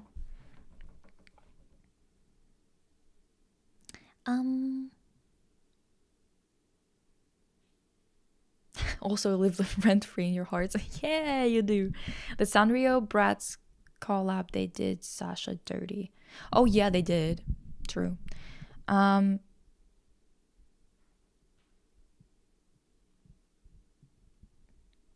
Also, they whitewashed Yasmin. Yeah, they did.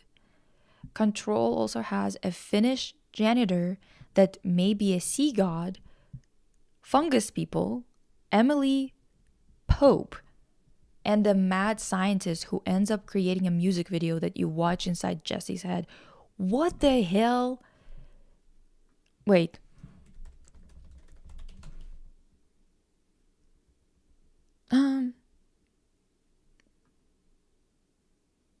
What the hell?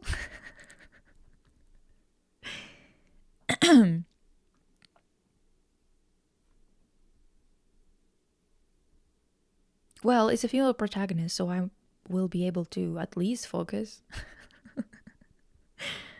No,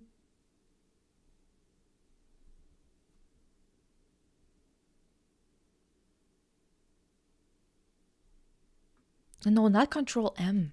What the fuck? Control game. Okay. What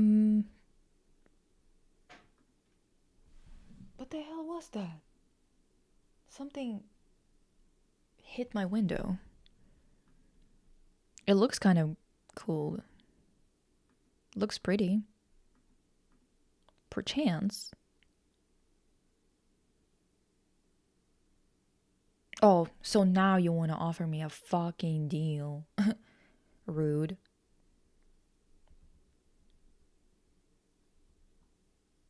Okay, anyway, you guys get it. I have a lot of cinnamon roll stuff. Yes, I'm basic. Sanrio is so cute. I love the Sanrio frog, but I feel bad buying Sanrio things. Japan imperialism. True. Pom pom purin. His natural ague is so refreshing to snap. Control is magical. Whoa, okay.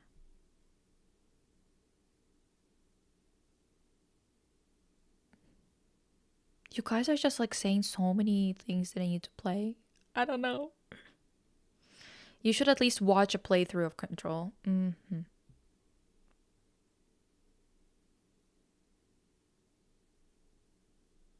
It depicts life being scary. Why would I want that?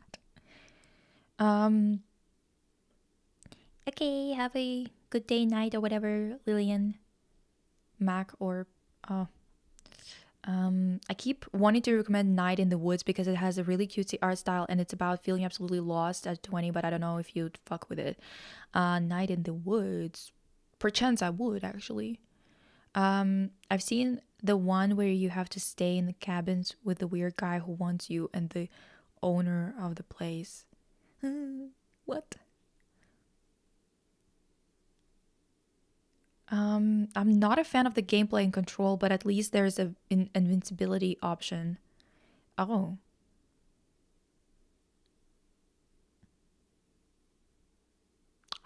What the heck? Steam key sites? You guys need to let me know. Control is good. Night in the Woods too, but I don't know if it still holds up if you play it in your late 20s. Interesting. Lisa, we're providing you content ideas for the next 5 years. Literally, dude. I'm thinking about like maybe I should, because thing is, I'm really tired of editing and I'm thinking that maybe I should stream more, but I don't know. I don't know if that's going to be too much. I don't know. I wish the Nana game was translated in English. That would be fun. Nana game? There's a game of like Nana as in like Nana? Lisa play Resident Evil, the one with my man Leon. There's many of them, isn't there? Yeah, Control has options for invulnerability. Yes, empty, a PC and a DS game, 2 DS games and a Wii. Huh? What the fuck? Seriously?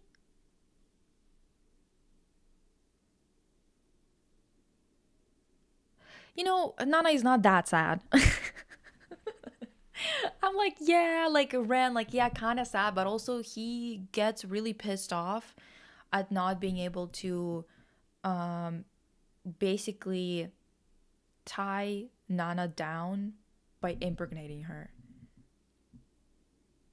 And he quite literally calls her a fucking feminist with like with this tone for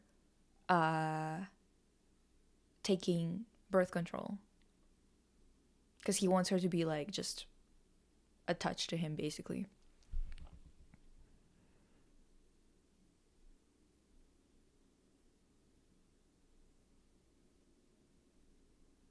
I think you can also like just post less edited videos, get that coin.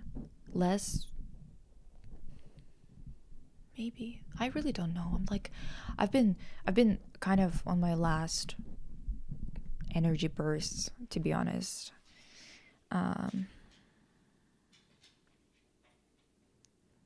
Haven't been on a vacation in 13 years, guys. It does catch up to you. I can't bring myself to watch Nana. I'm sad enough. Well, it is sad. It's just like I don't feel sad because I don't like them as people. Hello, love your videos, fashion, and I learned so much from your channel. Just wanted to let you know you're so loved and appreciated. Oh my god, thank you. Yeah! Do we have anything like cutesy on my board, on my soundboard? I guess we don't have anything cute. It's just like, oh, maybe this.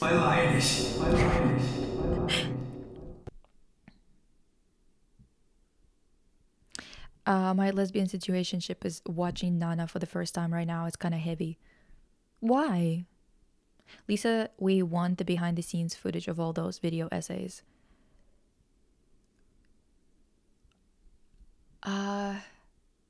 I actually filmed one like making deep dive, it didn't really do that well in terms of how many people watched, but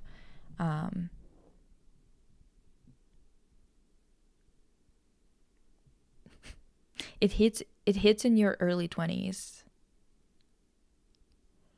I guess, because I just don't like any of them. I'm like, all of you are like, I guess I like Nana more or less, but she is also very, very selfish. But at least she's like, I don't know. They're all kind of like, ugh. Nana is kind of really fucked if you take into account the amount of assault, but also Ayazawa makes jokes out of said SA and rape sometimes, and I'm like, why was it necessary to have Hachi joke about it? Yeah, there's a lot of shit like that, and it's not that deep. It's not that deep. It's a lot of like, I think, you know what? For someone like me who finds people frustrating because I just don't understand the behavior most of the time, it's kind of like, it is realistic. I just don't give a fuck about realism, really. I want to watch people, at least a few people I need to like a lot in a story. I guess it's realistic. This is for Maya. Yes, I feel awful for Shindu. He's literally a child. You may at least do less editing with gaming channel, I think. I saw people just put all live streams together in one long video with trimmed discussions in the beginning and at the end. Yeah, I like I kind of did a similar thing, but I was cutting out a lot. I was just like leaving the good parts in. I don't know. I don't know anymore. I think that by this point I thought I was going to be doing better in terms of like income so I could have an editor.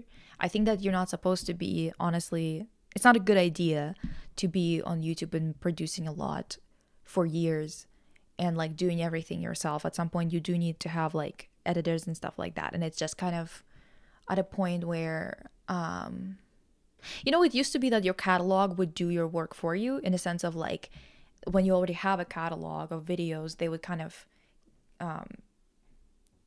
keep getting views and stuff like that. But now, because of how much AI videos are produced, everything gets kind of pushed out. So your old videos are not really doing much for you either. In any case, it is how it is.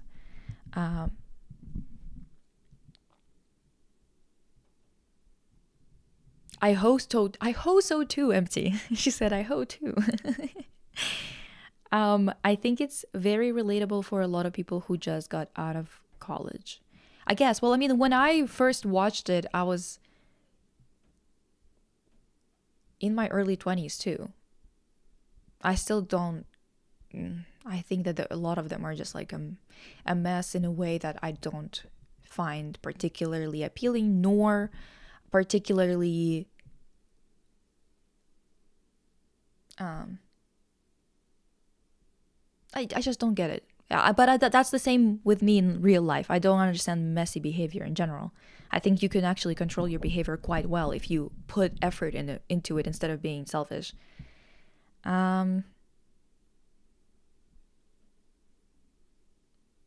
Pinky up or gnarly? Gnarly, but even then, I fucking hate what cat's eye are. Crave not reading, sadly, but Nana reading club sounds very depressing in a fun way.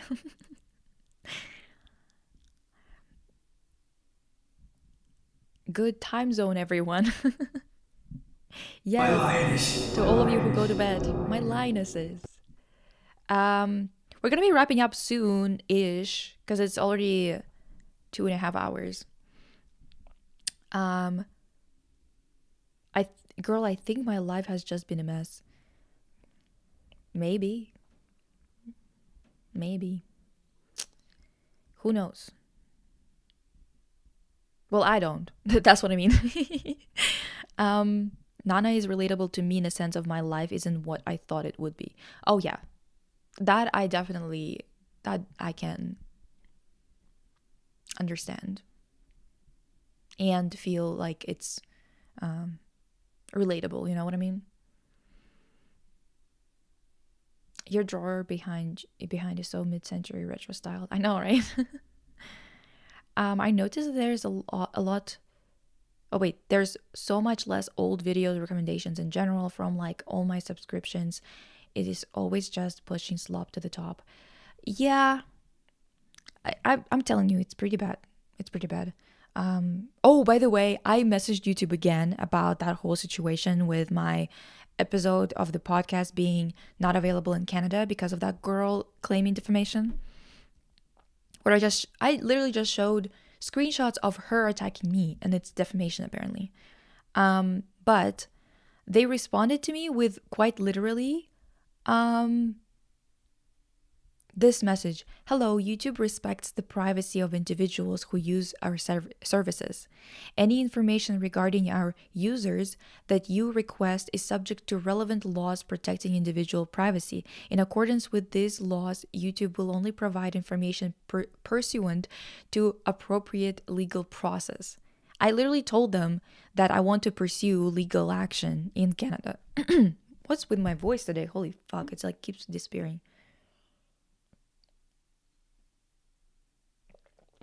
My drawer so seems too coated.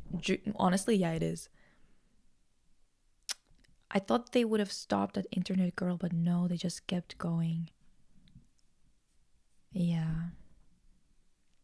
I knew they were not gonna stop with Internet Girl. Yeah, and like that's the thing is, it's like they're not responding. This is basically just a non-response, quite literally. So I genuinely need to find a YouTuber that's big enough that has connections to YouTube to like get this figured out, but I don't know anybody that big. So gotta do something. Don't know what. Anyway. It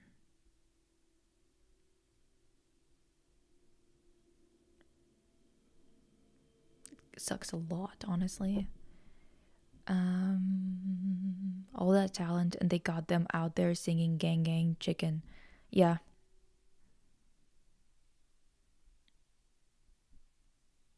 I don't know if this is accurate, but if you use YouTube on the Brave browser, the recommendations are way better for me. Huh. We can try to get Hassan's attention. I think I'm too small for that to work. But if he could have helped me, that would have been amazing. But I really doubt that he can. It's just really bad because, like, honestly, the fact that a foreigner can control what we Canadians see in Canada by crying about defamation when she's the one who publicly attacked me and I just showed who she is, like just her comment and her public published work that she published in X IDAR Battalion Guys magazine, and somehow it's defamation to just show what she does publicly as an artist, publicly releasing her artwork, is insane. Guys, super off topic, but has anyone watched The Pit? I'm more obsessed with it than I was with Heated Rivalry. I haven't seen it, no. I mean, if you want Hassan's attention, put his shock collar on.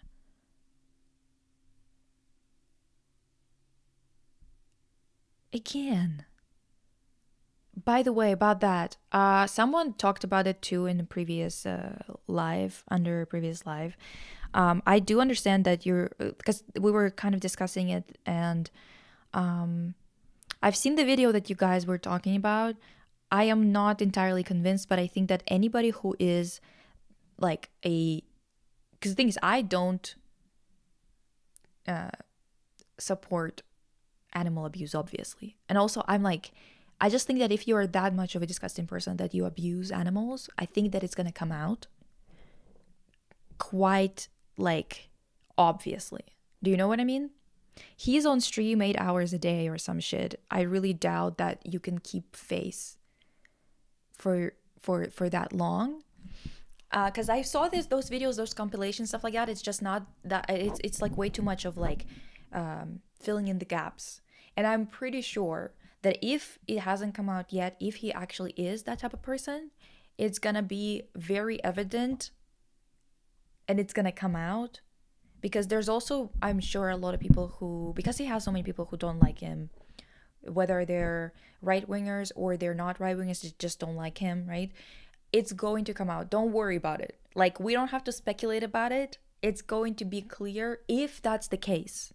If this is the truth, there's no way in hell this kid can be hidden, because this guy is on stream so much, on camera, outside of streaming so much. There's no way there's anything that can be hidden that well for that long, genuinely. And once again, you guys need to stop bringing up the things that are kind of like so on the cusp, where it's like you can't really tell, because I don't want to be sitting here defending him. Like, he's like not like you're kind of just like pushing me into the Hassan groupie situation. Do you know what I mean? Like, because the thing is, it's going to come out if this is the case, without it being like, oh, he's just sitting, like you can't see what he's doing, the dog got up, whatever. Like, you're not gonna have to fill in any gaps. I'm telling you, if you're that much of a dick that you're an animal abuser, it's gonna be evident. Come on. Like, let's be serious. The pit met me at a very corked up time in my life. The pit has been recommended to me as I'm watching ER, but the pit fandom is putting me off from watching. I heard something Zionist related about it too, but I might be wrong. So don't take my word on it. I don't want to be dissuading you from watching it. Tammy, oh no, what are they doing? I saw some people hating on my girl Santos, but that's it. What are we? Fuck. I'm like behind again. Hassan, get on it. What is the pit? It's a show. It's the whole shipper stuff going on about everyone putting yaoi ships over the Yuri ships. Okay. The thing is, he expects the dog to stay in bed for 8 hours. Again, I think the videos that I saw, the compilations, I've seen who compiled them. And I watched those videos. I'm telling you again, it's just not going to be that easy to hide. By the way, Life is Strange 1 and 2 are both FPS boosted on Xbox. If any of you have a current gen Xbox. I don't.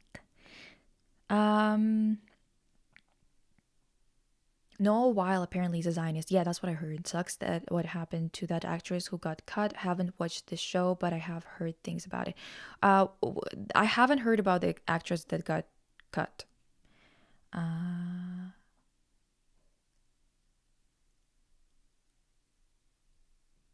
Lisa, what are your opinions on balding and balding patterns? What?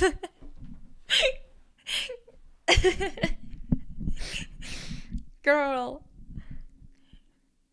What are my opinions? What is that supposed to mean? What kind of opinions can you have on it, really? That's so funny, dude.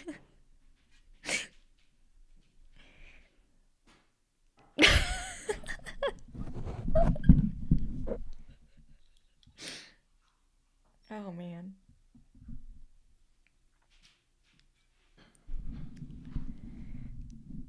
Oh, that's funny. Holy shit.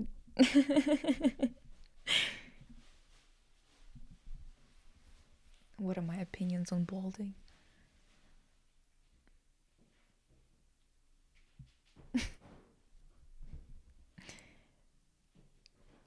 I'm a little sensitive to the topic. Let's just skip that. What, the balding?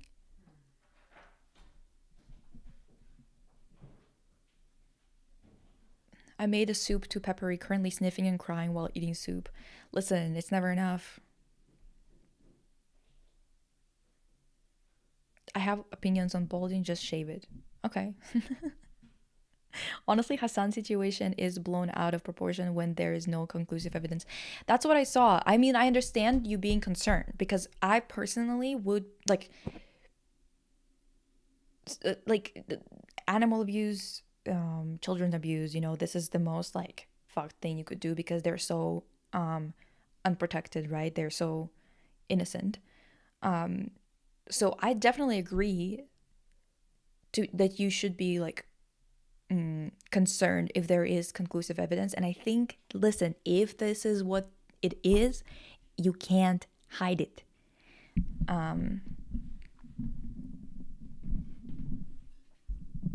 And I saw the compilation. The compilation was made by people who aren't honestly great, but even with all that compilation and stuff like that, I'm telling you, like, dude, if someone is on camera for that long, you can't keep much hidden in that sense, especially someone who is as closely watched as him, and especially when it's someone who's watched by so many people who are trying to trip him up. And again, I don't want to protect him because, like, he's doing his thing, he's fine. I'm not like, I don't want to be attacking nor protecting him, you know what I mean? Like, I'm quite neutral about him. He seems fine. Obviously my politics is more left than his, but I think that he's fine. Like, I don't see why he's attracting so much attention in that sense, that people are just like, what is my favorite soup?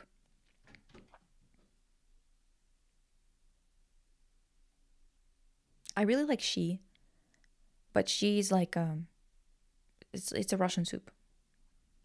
It's like a sour soup. Are you pro Bolt and you're against it? Brother, I'm against it, I guess. I don't know. That's so funny, holy fuck. I love the topic changes in this lives. I know, what the hell is going on? I feel like talking about Hassan is kind of unproductive compared to a lot of other topics you stream about IMO.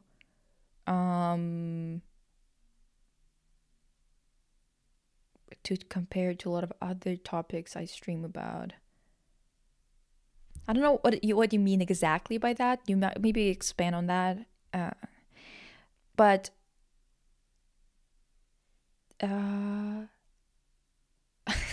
Lisa, please Google Eve's lesbian nails. Fine. Eve's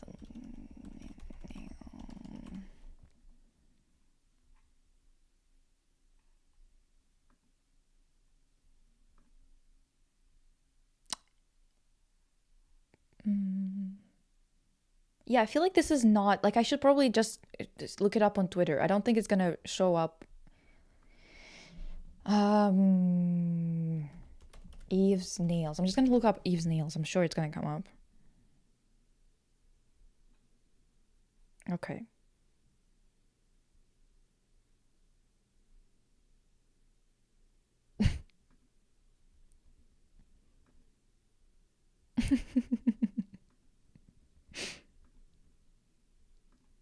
Girl. Well, I mean, Kitsch found in Forkin. How about that? Kitsch found in Forkin. Are you guys happy? This is ridiculous. What is going on with me? Honestly, lately, me and my sister were talking about it. We're talking about it, and both of us are like, oh, the brain fog is real. I know I will be bald with the way the world moving. Yeah.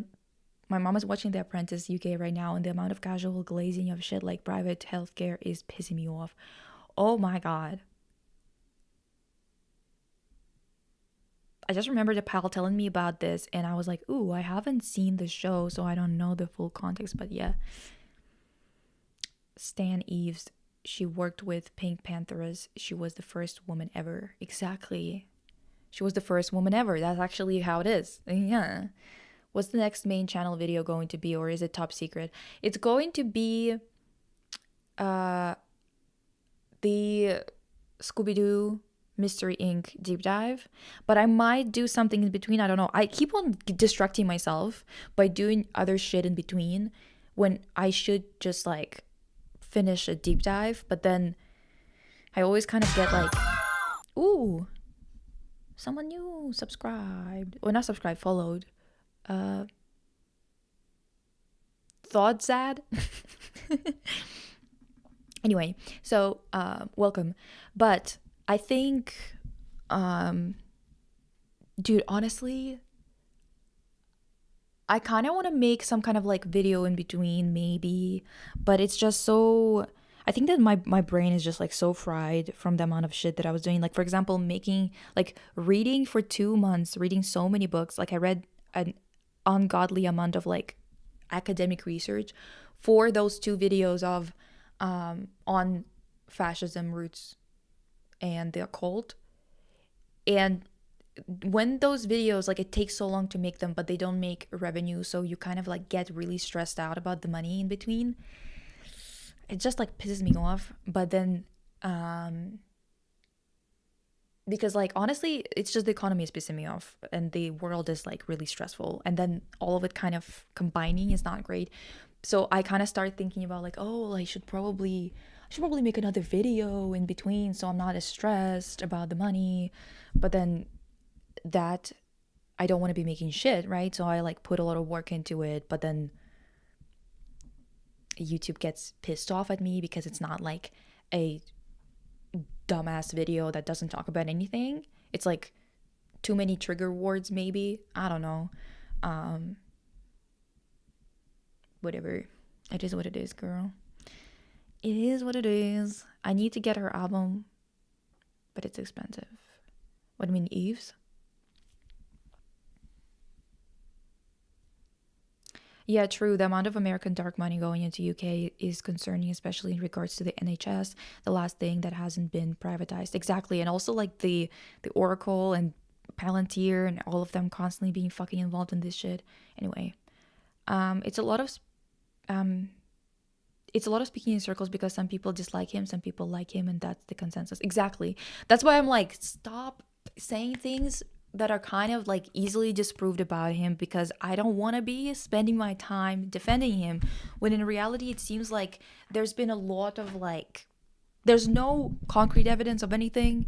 Until there is, we're not fucking doing that. You know what I mean? Please, I'm sensitive. I'm losing hair slightly on my left side. Use rose oil, I think, perchance. I will be heading out. Thank you for speaking up on important topics, Queen. Oh. My Irish. I believe Pink Panther is to be bald. Oh. Well, who cares? She looks slayful anyway.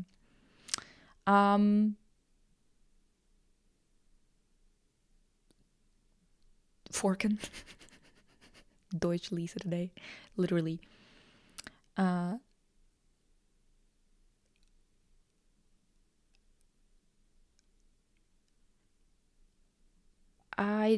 don't know how to read that because it's in a different language, but every time I think of lesbian nails, I think of my sister's story and the podcast about her boss made that inappropriate statement. Yeah.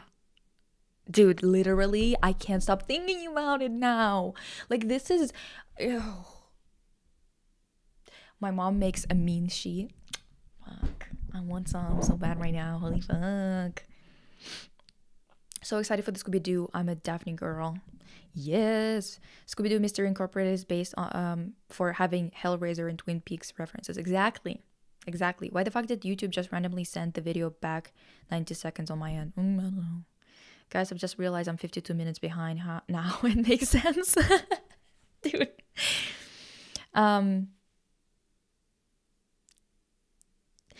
Fair, I honestly do think it's just symptomatic of him being the most prevalent leftist voice online for so long. TBH, that kind of scrutiny allows opinions raging in truth to accumulate until they just end up straining the narrative. Staining the narrative. Listen, that's literally exactly what it is. That's why I'm also not... There's so many people who are specifically looking for something to like a ridiculous degree, you know? Sometimes it feels like YouTube is against creativity. It is. At this point, it is. After they took that money from the state that shall not be named, it's gone downhill so much in the past couple of years that it's just like, it's really hard to be on that platform. I'm not gonna lie. That's why I started to stream, because I'm like, I need to figure something out, because this is not it. I need to rewatch Scooby-Doo Mystery Incorporated. You do. It's actually really well made. So stress makes you bald, so reminder to cork up to fight stress. Honestly, I'm over this Hassan talk. I'd rather hear Lisa talk about how Sticker is a good song than this. Sticker is a good song. Sorry. God. Lisa, do you like those wacky Scooby-Doo 00s, like 2000s live actions? That shit raised me and it made my taste gay. I do like it. I think that they did it well. I think that everyone and their mother will bring up Scooby-Doo 2000s movies as the good live action adaptations, because they understood what made the original iconic, and they transposed it into a live action. Do I like heavy metal? Some. But I don't really listen to it that much, because it's like you have to be in a particular mood. Struggle meal? What the hell is a struggle meal, girl? Me hearing the word pantomiming.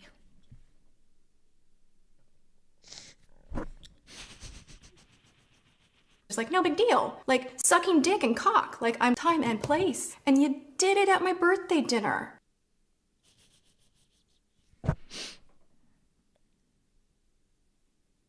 Sorry to say. Oh, sorry to say. If you're balding, use minoxidil or products with it in it. Not if you have cats. Listen to me. Not if you have cats. No minoxidil if you have cats. Anyway. OG debunking Scooby-Doo was the best. Debunking Scooby-Doo? What the hell? What? Wait, Sticker by NCT? If so, so low-key. Yes. It's good. Yes, it's hard. Like, it's not like an easy listening song, dude. It's not an easy listen song, but it's definitely experimental in a very interesting way, and they do carry it vocally. Like, they do perform well enough for it to work. Do you know what I mean? There's something that keeps on like hitting my window. It's scary. Love those nails. Thank you. Wow, okay. Why does it just like jump out all of a sudden? That's so crazy. I think a really good point that you made, Lisa, is regarding practical effects. Sure, they don't always look 100% and they require more creativity, and it helps the actors get more into the world easier. Yeah, definitely. Also, you know what? Even with this show right now, like the Scooby-Doo show, the stuff that I'm like working on right now, the lighting in it, the way that they kind of combine the 3D with 2D animation and everything, it's very well made. Even if animators can look at it and see that maybe there's something wrong with it, or it's not like well done here or there or whatever the hell. I'm not an animator. I know like some things about animation, obviously, and I've done some simple animation, but I don't know the current industry standards and stuff like that, right? To like meaningfully critique it to the T.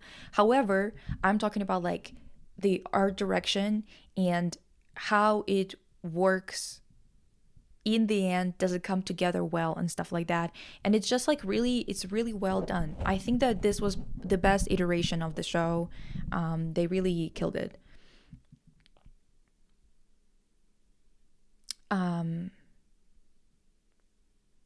Like when every bad guy was a guy in a mask before they were fighting real ghosts. Oh, well, most of the time they fight real guys, even when they have like ghost things here and there. Overall, the series usually has actual guys. Oh my god, I thought the Tati sound effect was persistent speaking for a second. time and place, and you did it at my birthday dinner. Did you listen to Arirang? No. I do not engage with BTS anymore. I just don't care, to be honest. I'll never forget how that demon Mary Jane looked like Erica Kirk in that one scene, Scooby-Doo Spooky Island. Dude, everything has been kirked up. Corking on.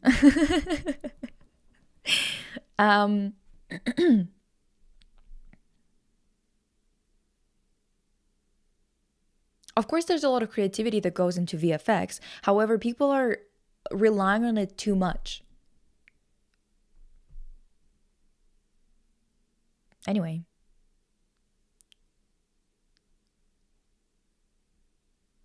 What are we...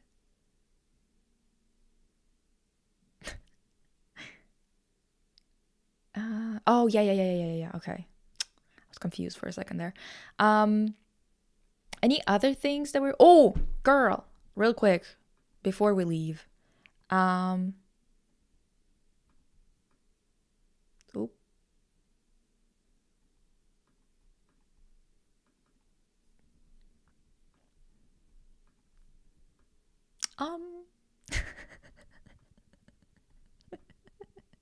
Remember this?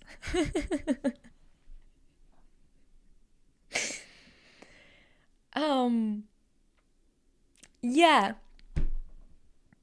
Back in the day, what was it, 2017 when this was made?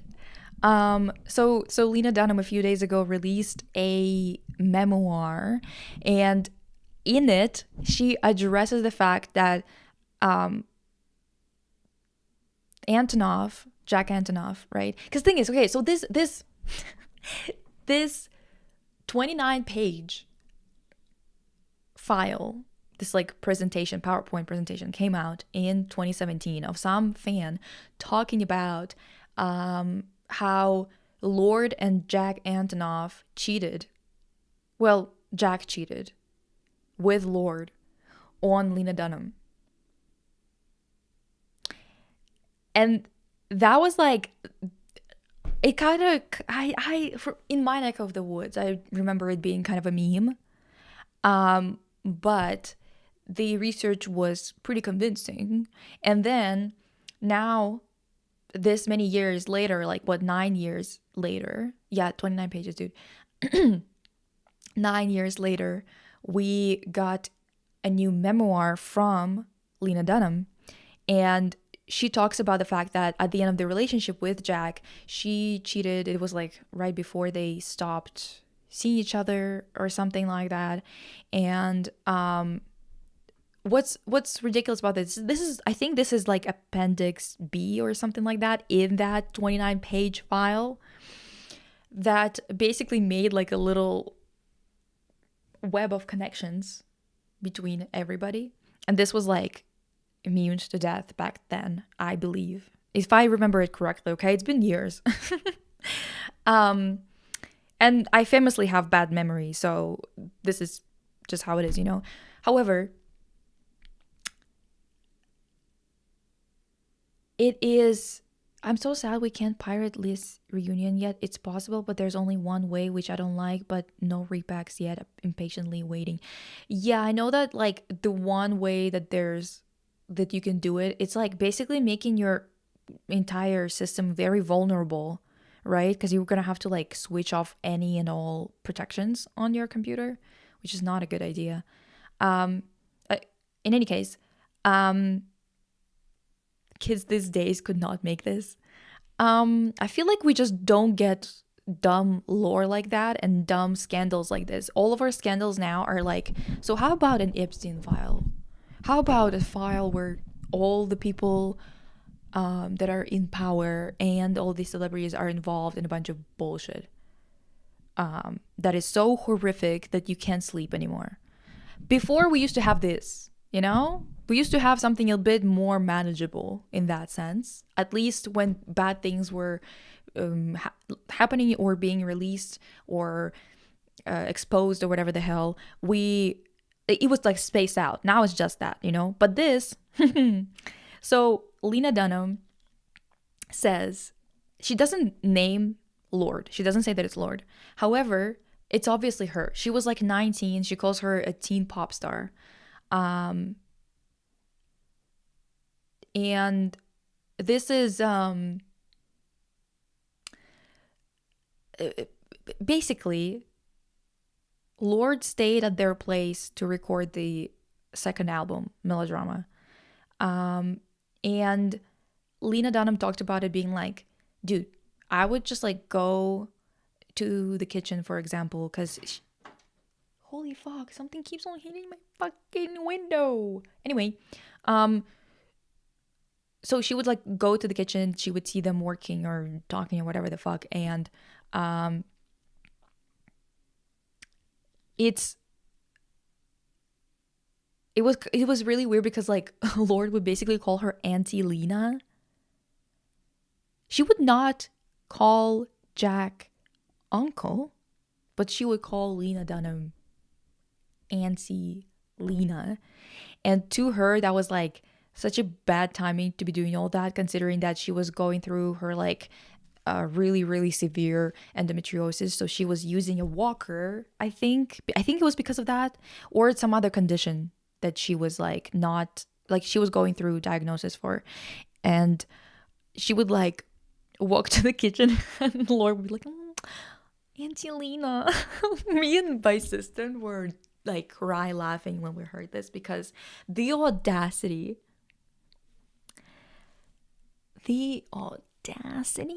of staying at someone's house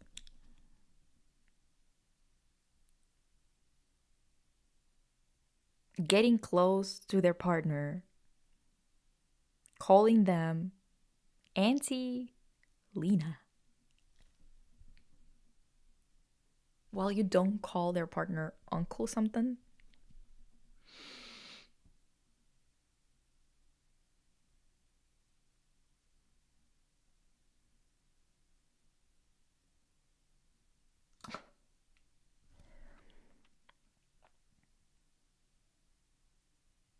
Calling women who are not even family friend auntie is crazy. Exactly. So they're the same age, right?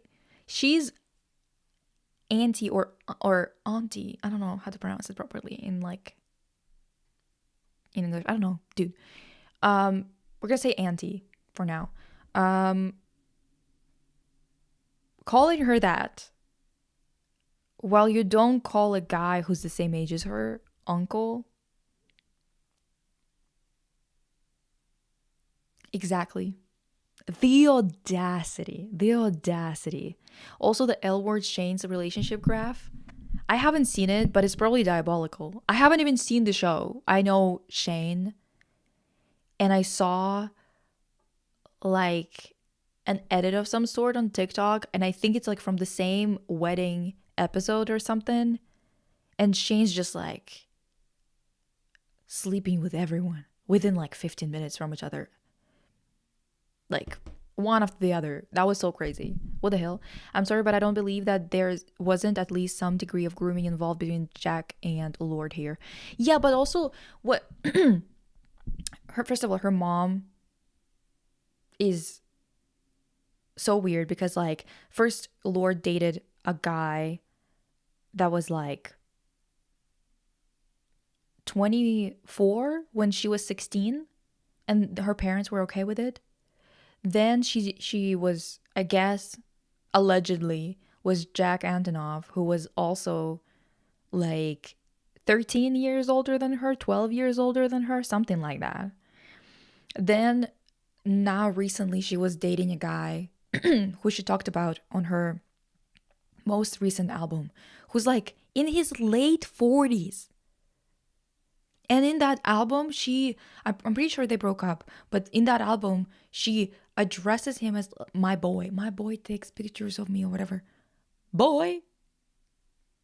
My assistant literally sent me a picture, like a joke. Someone joked about it, like retweeted it and went, boy, the last time he was a boy was on Pangea. And they're right. I'm sorry. What am I supposed to say? It's a diabolical age difference. Okay, that is what I heard about the drama. We don't see Fryann's dad because her mother separated him because he had an affair with Landon and Madison's father. Okay, what are you talking about? Pineapple juice to woo Lord, I'm crying. Like, dude, this, if, you know what? Google this document and go through it. You're gonna cry laugh. And, oh my God, and the best part is, Lena Dunham said in her a memoir that she actually, when they broke up and she saw that document, she reached out to the creator of this document to talk to her about it. Because she was like, this is so convincing. I'm pretty sure this is actually what happened.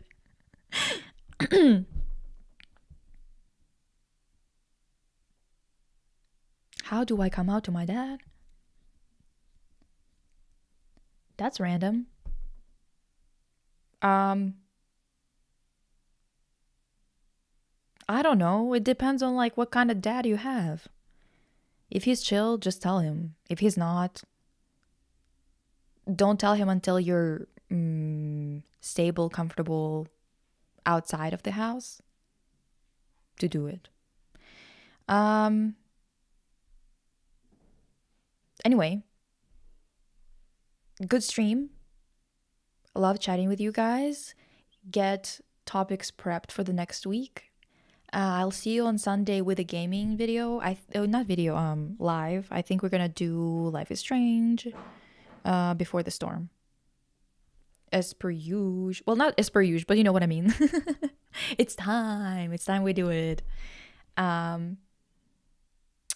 Loved chatting with you guys, and I will see you next time. I don't know, man. But have a great day, night, whatever time of day it is for you, and I'll see you next time. Bye, guys.